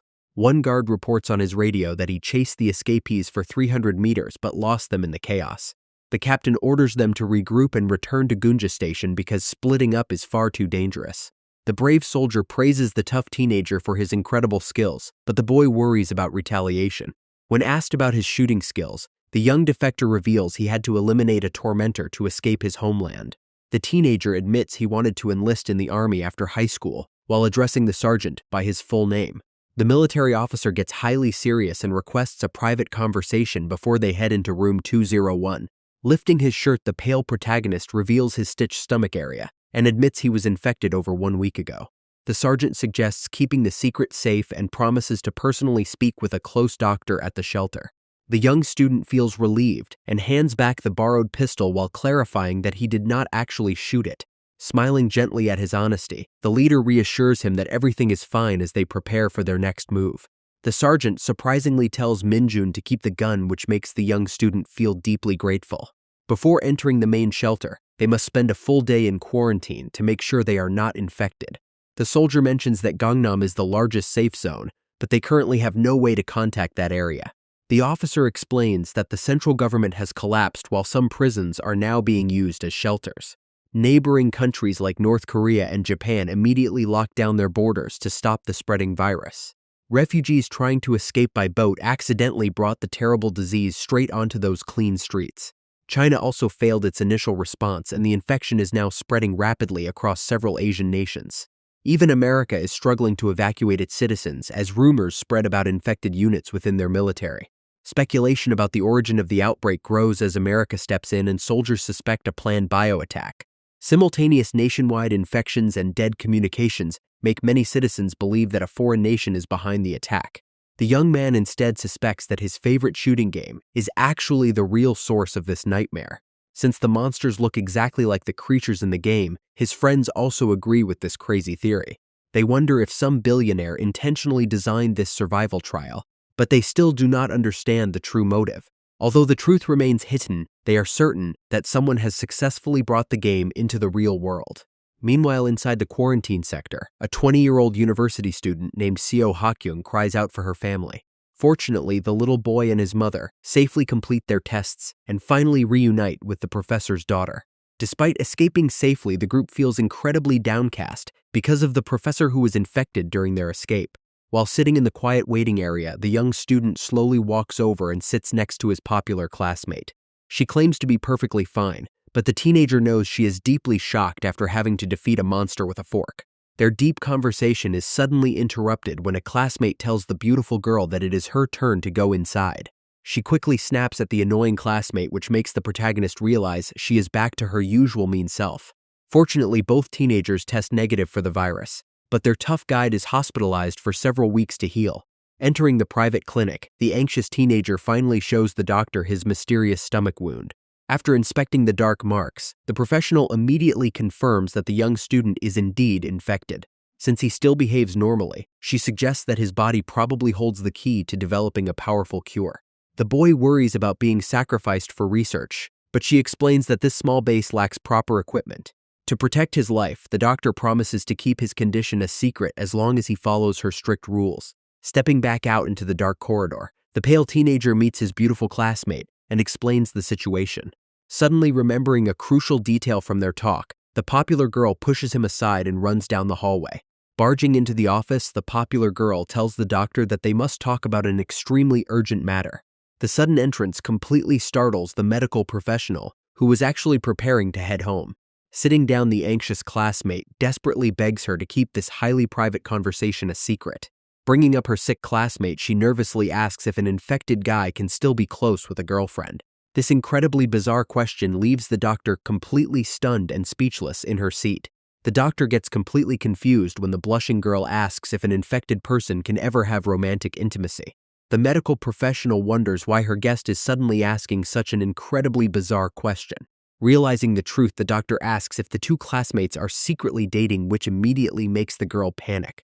Blushing heavily, she rants about how terrible it would be for her companion to stay single and never have children. Trying to calm her down, the doctor asks if she would ever kiss a normal zombie walking on the street. The woman explains that the young student is carrying the exact same dangerous virus as those mindless monsters. She warns that the virus can spread through saliva or bodily fluids, making any physical contact extremely risky. Staring in shock, the popular girl feels completely devastated to hear that her friend possesses a highly dangerous body. Although the sergeant keeps the secret, the boy is actually a danger because he cannot safely enter the main camp. When the popular girl asks about his meeting, he admits that eating food together with her was actually very risky. The student explains that he must always wear long sleeves because she will also be exposed to the virus if they stay close. Tears fill her eyes when the teenager suddenly suggests that he should continue the search for his mother all by himself. The beautiful classmate suddenly runs away crying while her companion watches her escape with a totally confused look. Inside a dark isolation room, the lonely girl sits by herself and quietly hugs her knees while thinking about the boy. Opening the door, the teenager asks if she is angry, but she softly replies that she is just grateful for his hard work. The boy worries about the beautiful classmate getting infected, but she insists that she is just feeling a bit gloomy. The popular girl explains that she made a firm promise to help find his mother and wants to keep her word. After telling him to get some comfortable rest, the teenager quietly leaves the room to let her sleep in peace. Sitting alone in the dark room, she quietly curls up and shivers while thinking about the deadly virus.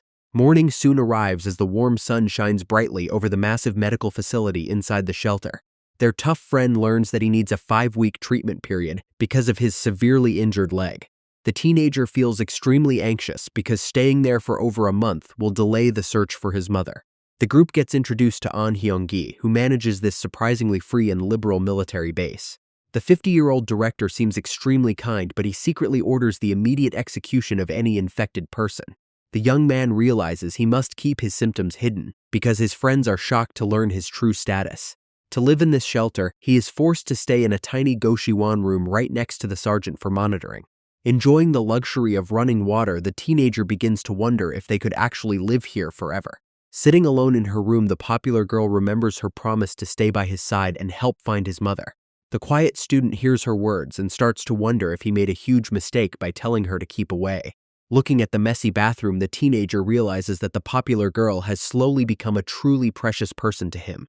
Staring in the mirror, he feels terrified at the thought of her getting infected or losing her life because of his secret. Walking together, the survivors explore the massive shelter where people are living a surprisingly peaceful lifestyle.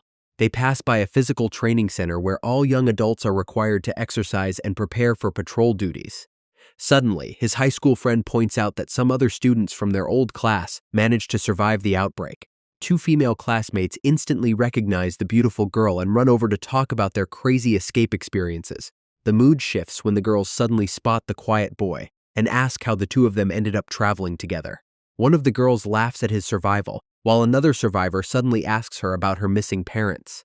The popular classmate quickly suggests talking later, and they bid farewell to the gossiping group. After eating some warm food, the heavy friend gets completely shocked when they mention the underground tunnel. The brave sergeant explains his master plan to reach the southern sector using the line 5 underground tracks. He warns that the route is extremely tough before offering to show them the actual situation down at the platform. Arriving at the main entrance, they notice how the thick metal fire shutters successfully kept the monsters out. Walking down the dark stairs, the guide explains how the early survivors managed to stay alive inside the station. Peeking through the glass screen doors, they spot several infected wandering around the dark subway tracks. The soldier explains that crossing the river through the tunnel is risky because the other side might be totally blocked. The young student suddenly reveals his secret condition and explains how the monsters completely ignore him when he is sick. He bravely suggests crossing the dangerous tunnel first to check the route while the others stare at him in complete shock. Their guide asks how long his weird symptoms last and learns that the special immunity only remains active for a few hours. Even though the plan sounds incredibly crazy, the officer admits that this might actually be their only way to cross safely.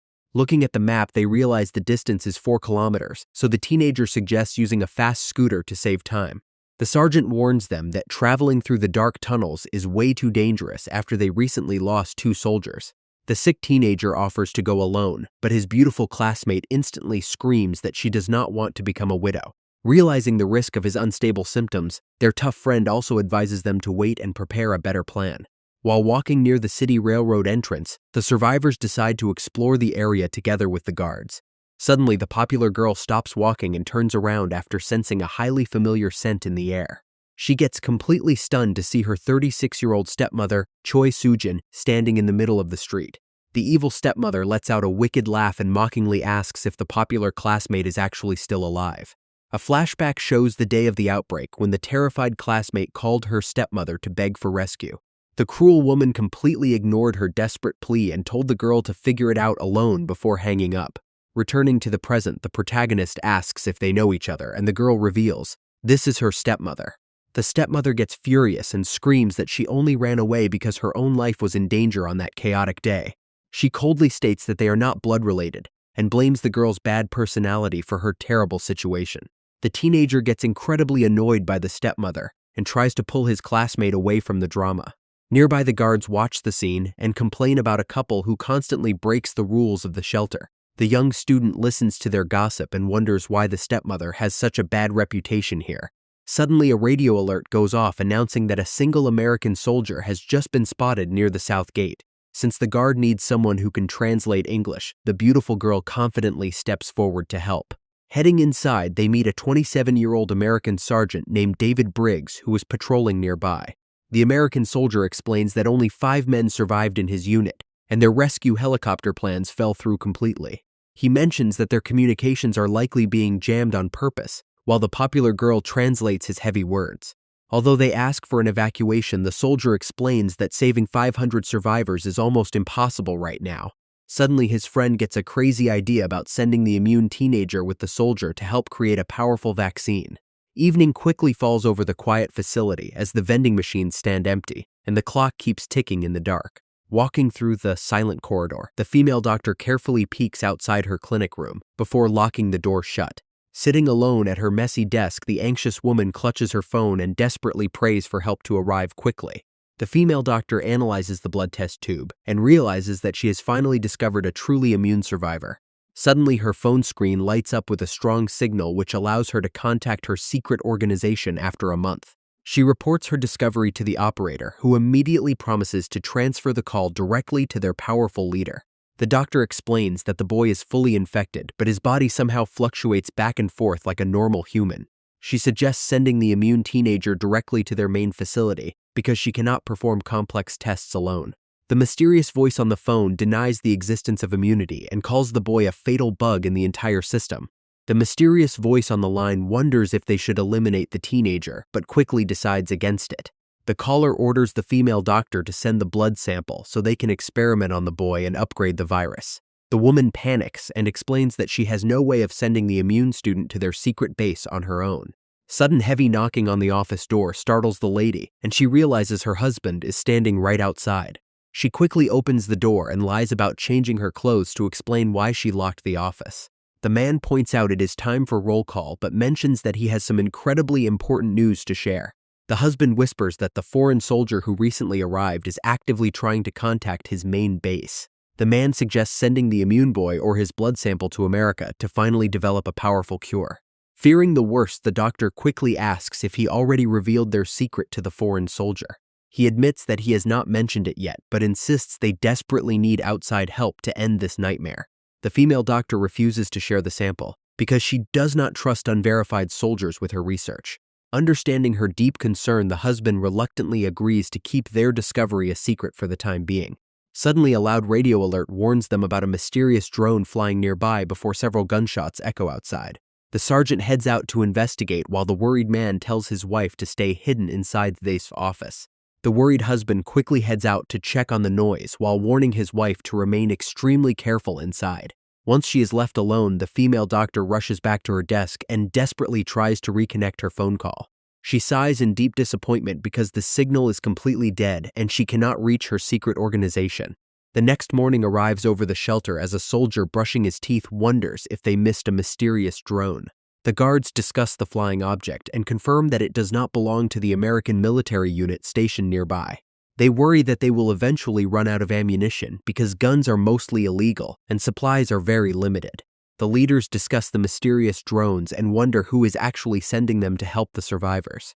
Soon, the other members of the American unit arrive at the shelter and prepare to contact their main headquarters. Outside the secure gates, some annoying male survivors quickly swarm around the popular girl to ask for her name.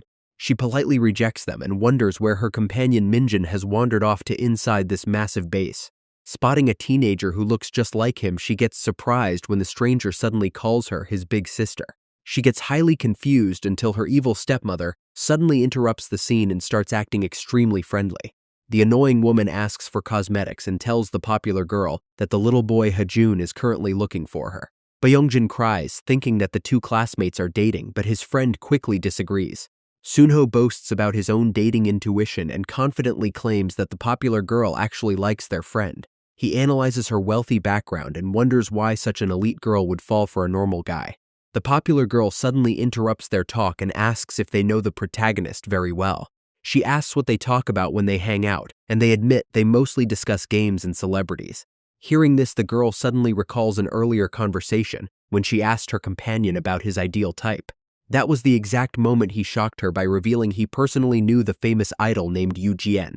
The classmate asks the popular girl if she knows about the protagonist, claiming to know the famous superstar. The young man laughs hysterically at the claim and jokes about making a ridiculous bet if it actually turns out to be true.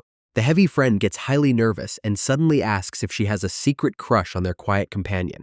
Getting completely flustered, the beautiful classmate tells him to shut up before storming off in immense anger. Meanwhile, inside a dirty apartment room, some dangerous escapees look at their empty bottles and plot their next move. The older convicts suggest launching a crazy guerrilla operation or luring a horde of monsters to destroy the subway shelter.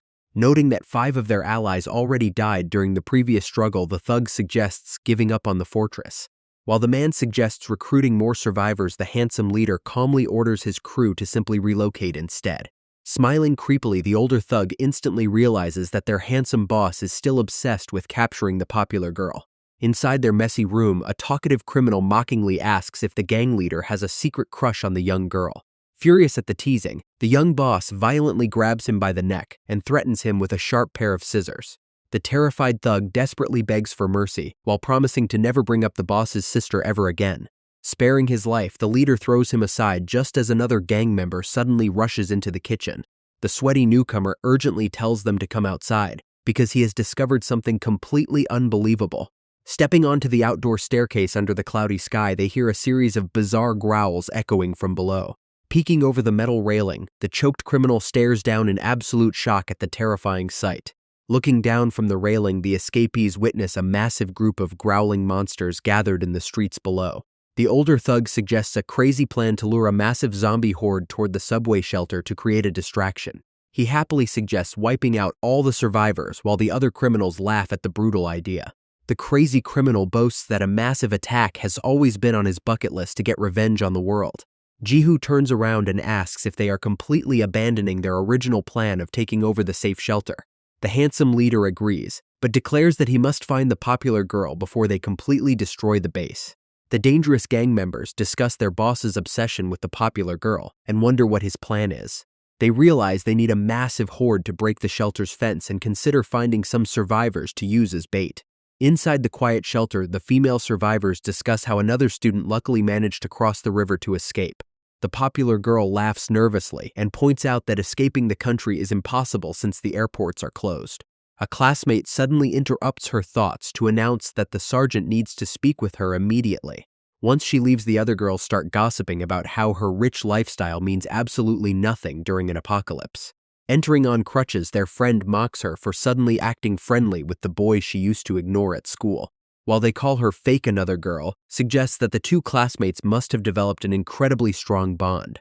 Meanwhile, the other students gossip about the two classmates, while their injured friend walks away feeling confused. Inside a nearby tire repair shop, the survivors discuss the arrival of a special American military unit. The soldier explains that a massive evacuation is highly unlikely, and the area might just become a research hub. Hearing his dark prediction, the popular girl looks downcast and suddenly asks if she can travel to America with them. She completely shocks her companions by revealing that her quiet classmate is actually immune to the deadly virus. The girl explains that his mother is a medical researcher in the West, who might be able to find a cure with him. Getting flustered, she accidentally calls his mother her mother-in-law before begging the soldier to rescue her too. Their high school friend stares in absolute disbelief and demands a detailed explanation about his secret condition. While walking together, their friend asks the popular girl if she really told the soldiers about the boy being immune. Inside the quiet clinic, the anxious doctor sits at her desk and realizes she cannot handle the immune boy all on her own. Sudden knocking on her door startles her, but she feels relieved when her husband calls out to enter the private room. Sitting down together, the man looks deeply conflicted before bringing up their recent discoveries.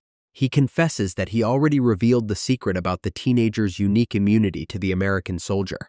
The husband explains that sharing this info will not cause issues since the foreign troops are still waiting for orders. This shocking news leaves the female doctor completely frozen with terror as she stares back at him. The angry doctor completely snaps and starts screaming at her husband for ignoring her strict warnings. Her husband tries to calm her down but admits that she has been acting extremely weird over the last few days. The woman explains her plan of handing over the blood sample to the Americans to secure their own escape from this hell. She delivers a chilling warning that any failure is entirely his fault before the man quietly exits the office. Left alone, the desperate doctor decides to take matters into her own hands and pulls a hidden gun from her drawer.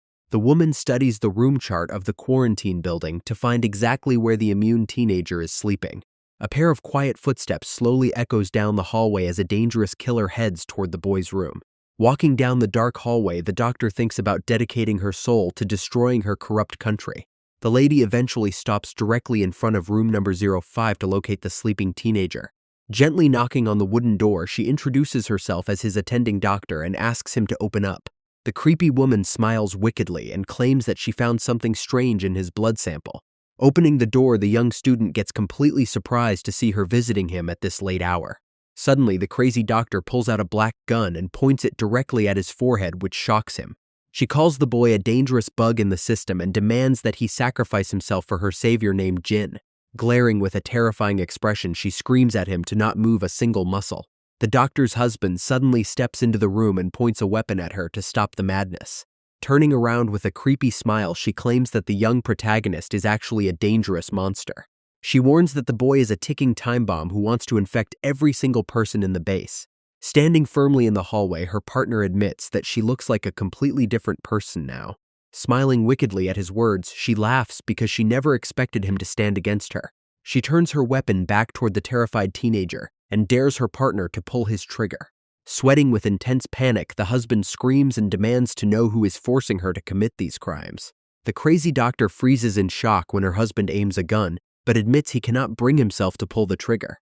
She begins muttering strange words before letting out a loud scream that instantly startles the young student. Her partner steps back in complete confusion while the fanatic lady raises her weapon with a wild look in her eyes. The woman screams about pledging her absolute loyalty to a savior who wants to bring down the entire nation.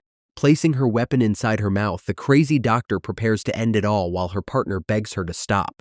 A loud gunshot echoes through the quiet room, and the final strike leaves a dark stain on the wooden wall. The husband stands in shock as he witnesses the tragic demise of his wife named Sioran. Inside the quiet office, the survivors gather while the grieving husband struggles to process the terrible loss. Sitting down, the heartbroken man begins to share the tragic story of how his wife suffered through immense family loss. He reveals that she even tried to end her own life before he successfully stopped her at the river bridge. Although she worked hard to help find a cure, the husband wonders when she got involved with a dangerous group. The teenager remembers her crazy words about Savior Jin and wonders if some weird cult is actually running things. The popular classmate gets a thoughtful look and suddenly remembers a highly suspicious event from her past. The group discusses the developer named Daniel Jin and wonders if the video game is actually connected to the real virus. A survivor holds up the deceased doctor's locked phone, but complains that they cannot access any useful information. Minjin gets lost in deep thought as he connects the dots about the creator who was born in Korea. They look at the medical certificates on the wall and wonder what exactly happened inside this dark medical office. A few days later, the popular girl stands outside quarantine room number 05 waiting for her companion. The boy refuses to come out because his painful virus symptoms are suddenly flaring up again. Surrounded by piles of instant food, the sick teenager rests in bed while his friends check on his condition. Minjin explains his rising fever to his tough friend and wonders if his basic immunity simply dropped. The sick teenager admits that this strange infection feels completely different from his earlier symptoms. The popular girl warns him to stay locked inside his room because getting spotted by others would be a total disaster. Outside the secure shelter, a sudden loud siren echoes through the air and instantly startles the guards on patrol. Peering through his binoculars, the guard gets completely shocked by the massive danger approaching their location. He immediately orders his partner to radio all the defenders so they can gather every weapon at the west gate. A flashing police car attracts a massive swarm of bloodthirsty monsters that are actively charging toward the camp. A massive swarm of bloodthirsty monsters violently charges down the street toward the main entrance of the camp. Meanwhile, inside the quiet quarantine room, the sick teenager slowly wakes up feeling like his entire body is melting. Sitting up on his bed, the boy notices some terrifying dark lines starting to spread all over his hands and arms. Suddenly, a loud explosion shakes the entire building and catches the pale teenager completely off guard. The emergency speakers blare a warning about an outer gate being destroyed by a suspected intruder. A flashback to a few hours earlier reveals the convicts finding a working police car hidden in an alleyway. They plan to use the vehicle siren and a grenade to lure a massive monster horde right into the shelter fence. While searching the police car, one thug shows off a taser and handcuffs that he managed to scavenge inside. Spotting a fallen officer on the ground, the criminal steals the uniform to easily trick unsuspecting survivors. The thug asks if he can use the taser, but his leader simply dismisses the weapon as completely useless against monsters. Sneaking up from behind, the sneaky guy suddenly pulls out the device and catches his leader completely off guard. High voltage shocks the boss, while the treacherous criminal laughs hysterically at his sudden betrayal.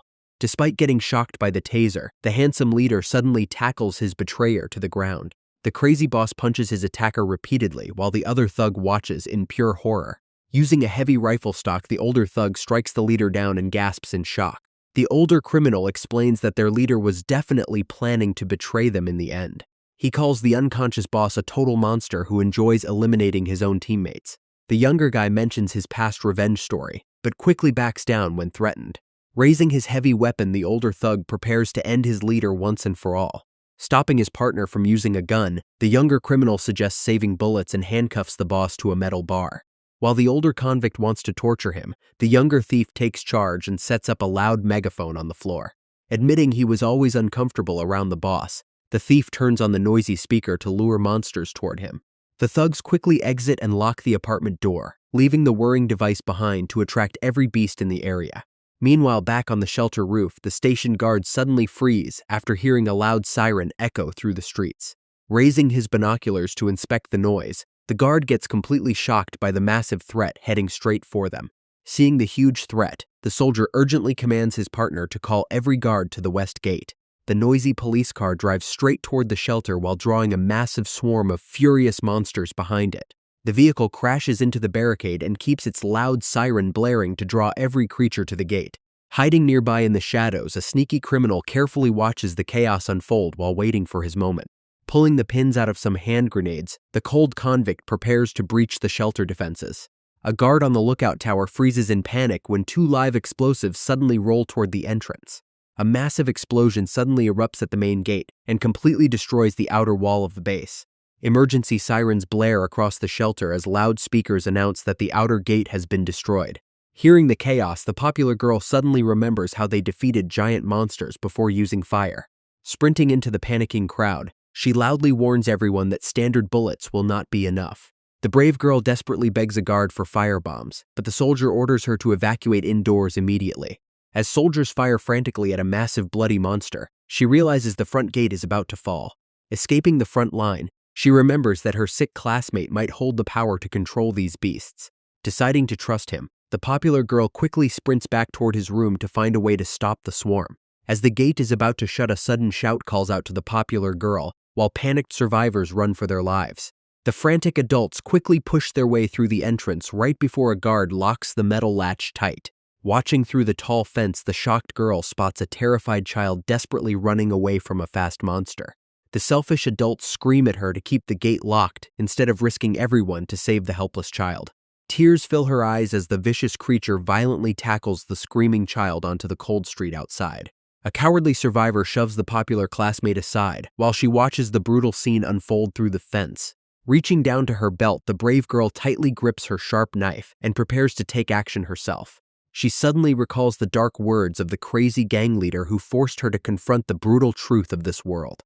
Raising her tactical knife high, she decides to cast away her fear to save the child. The brave girl violently stabs the monster until the creature collapses dead onto the cold ground. Tears fall as the frightened child tightly hugs her and expresses her deep gratitude. Grabbing the young child's hand, she quickly runs back toward the safety of the base.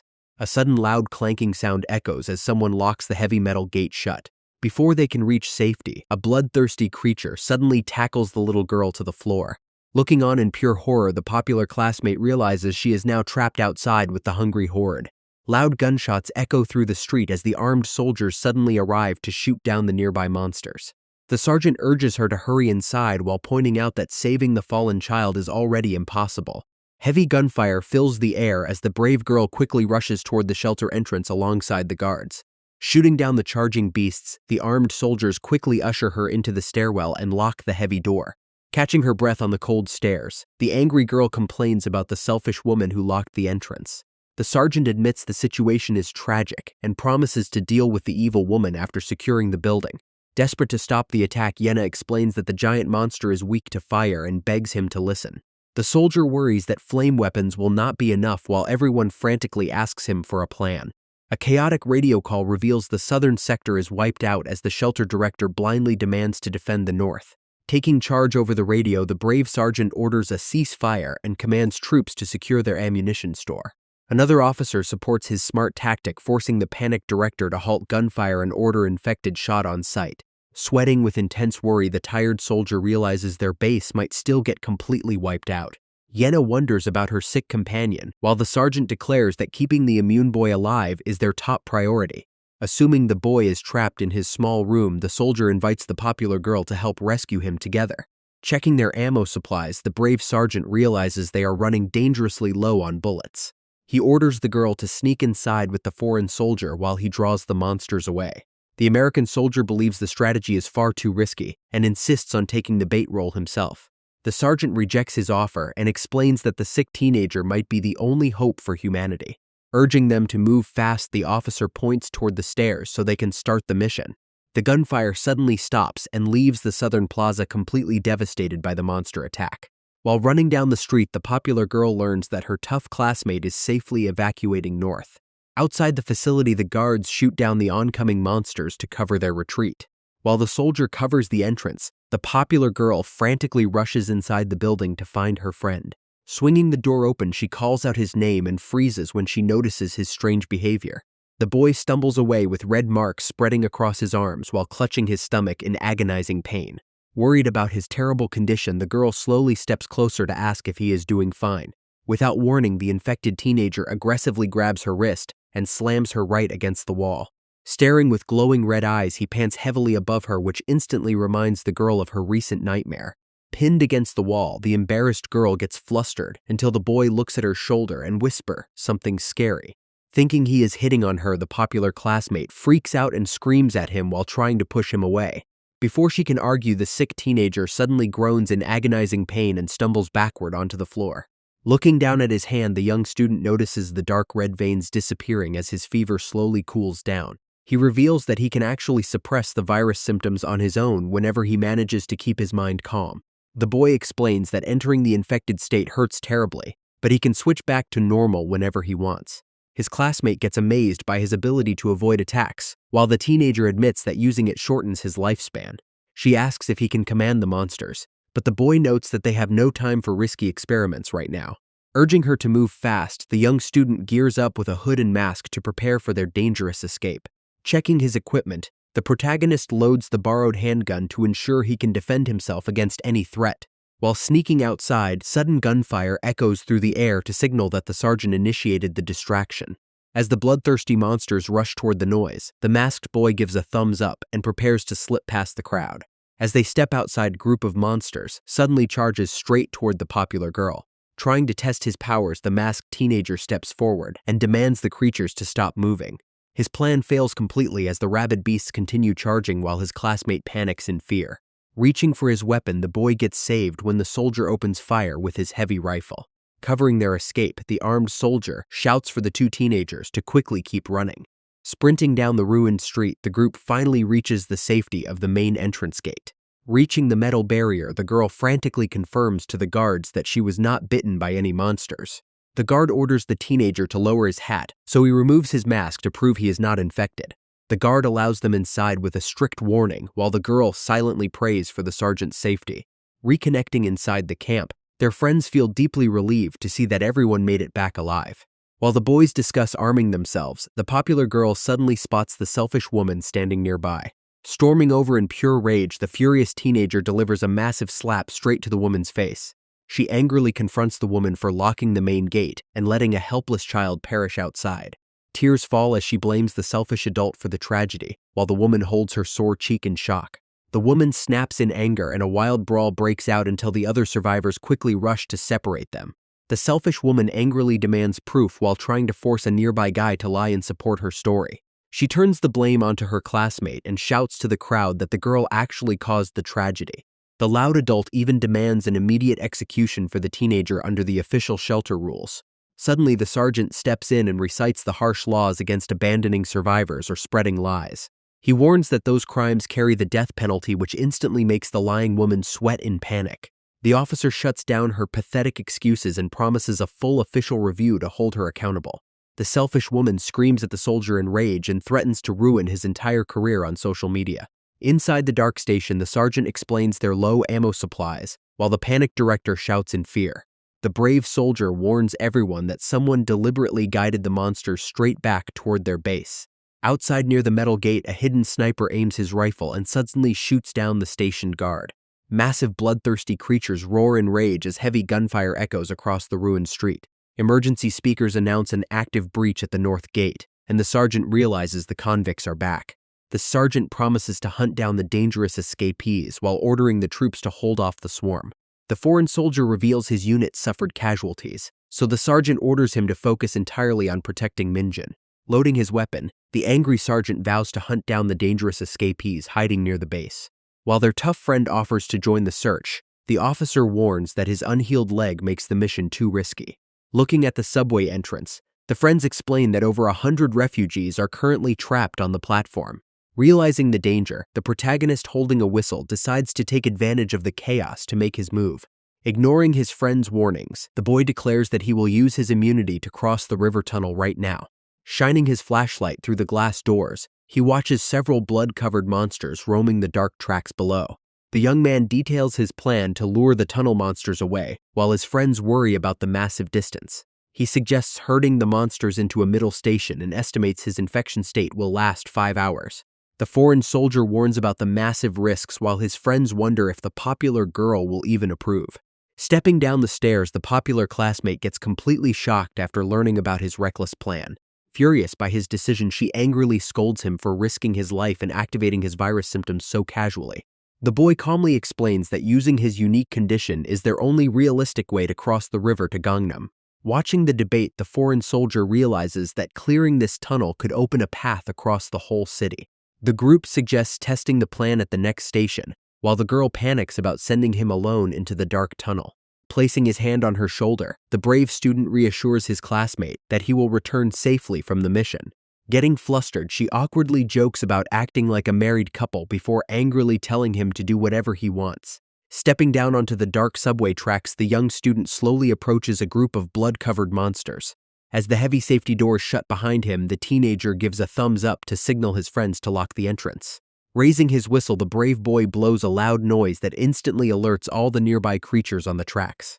Watching through the glass window, his amazed classmates stare in complete disbelief at his incredible courage. The infected creatures gather around him without attacking, which allows his relieved classmate to finally let out a sigh.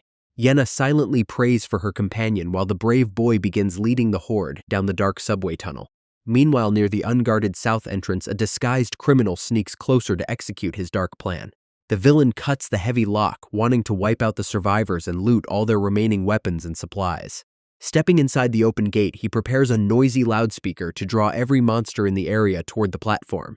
Throwing the blaring device down the escalator shaft, he creates a loud distraction inside the dark subway entrance.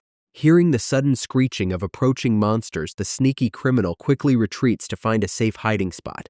Inside the station, the guards hear loud sirens echo and quickly realize that entrance number 2 has been breached. Pure chaos erupts as a horde of creatures floods the hallway and forces the terrified soldiers to open fire.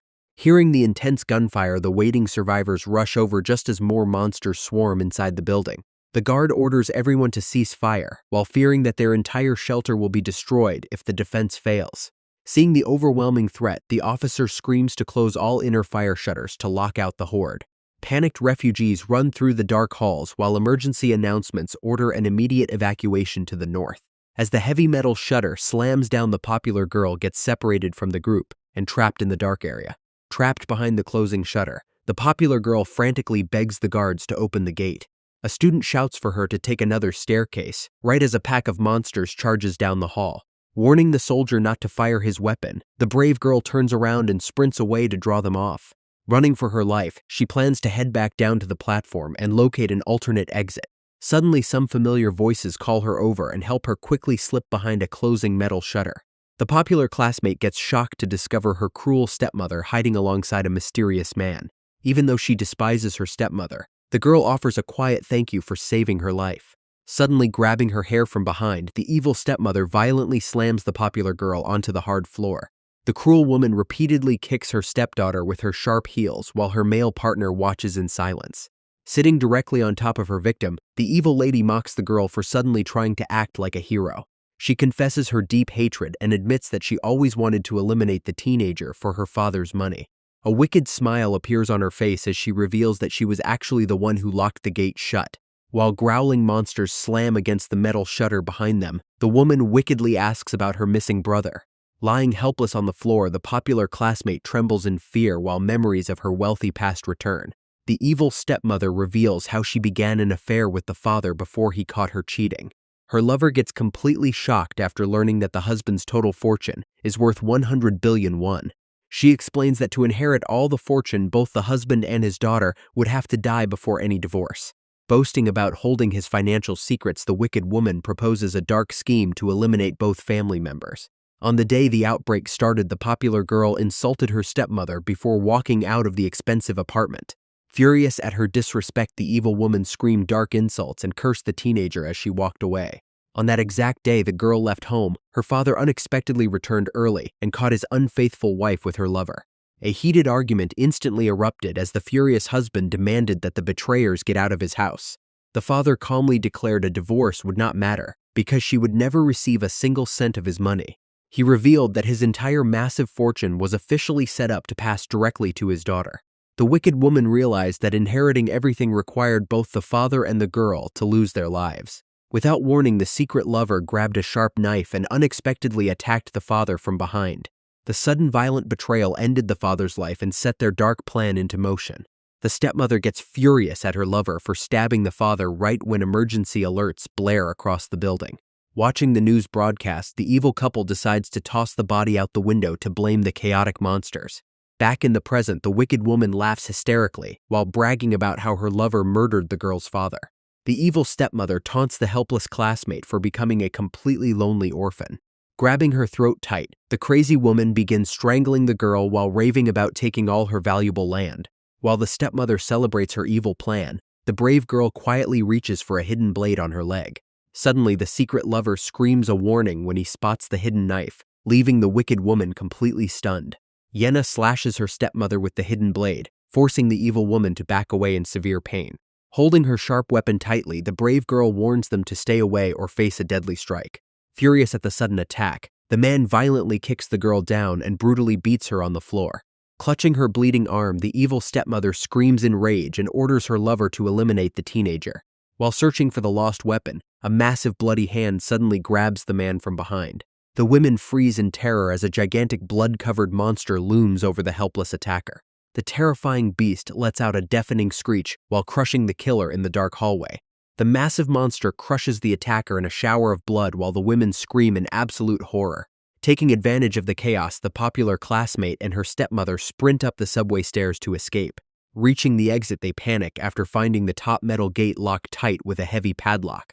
Thinking quickly, the brave girl climbs onto the glass roof structure to find a way over the fence. Gathering all her strength, she leaps across the massive gap and lands heavily on the concrete ground. Watching from above, the stepmother panics as the bloodthirsty creatures begin climbing up right behind her. Desperate to survive, the evil woman curses loudly and jumps off the high ledge toward the trees below. Panicked survivors rush inside while the popular girl frantically searches for a safe hiding spot. Outside the fence, a terrified little girl struggles to run as her exhausted legs begin to fail her. Before she can reach the gate, a selfish woman suddenly grabs her jacket and yanks her down to the floor. Staring through the heavy metal fence, the girl watches in pure horror as a monster approaches the child. Unable to escape in time, the helpless child gets violently tackled onto the cold street outside. Refusing to stand by and watch, the brave classmate raises her sharp knife to save the young girl. A bloodthirsty monster catches up to the helpless child and violently tackles her onto the cold street. Before the girl can even react, the poor child gets infected and stares back with dark eyes while growling wildly.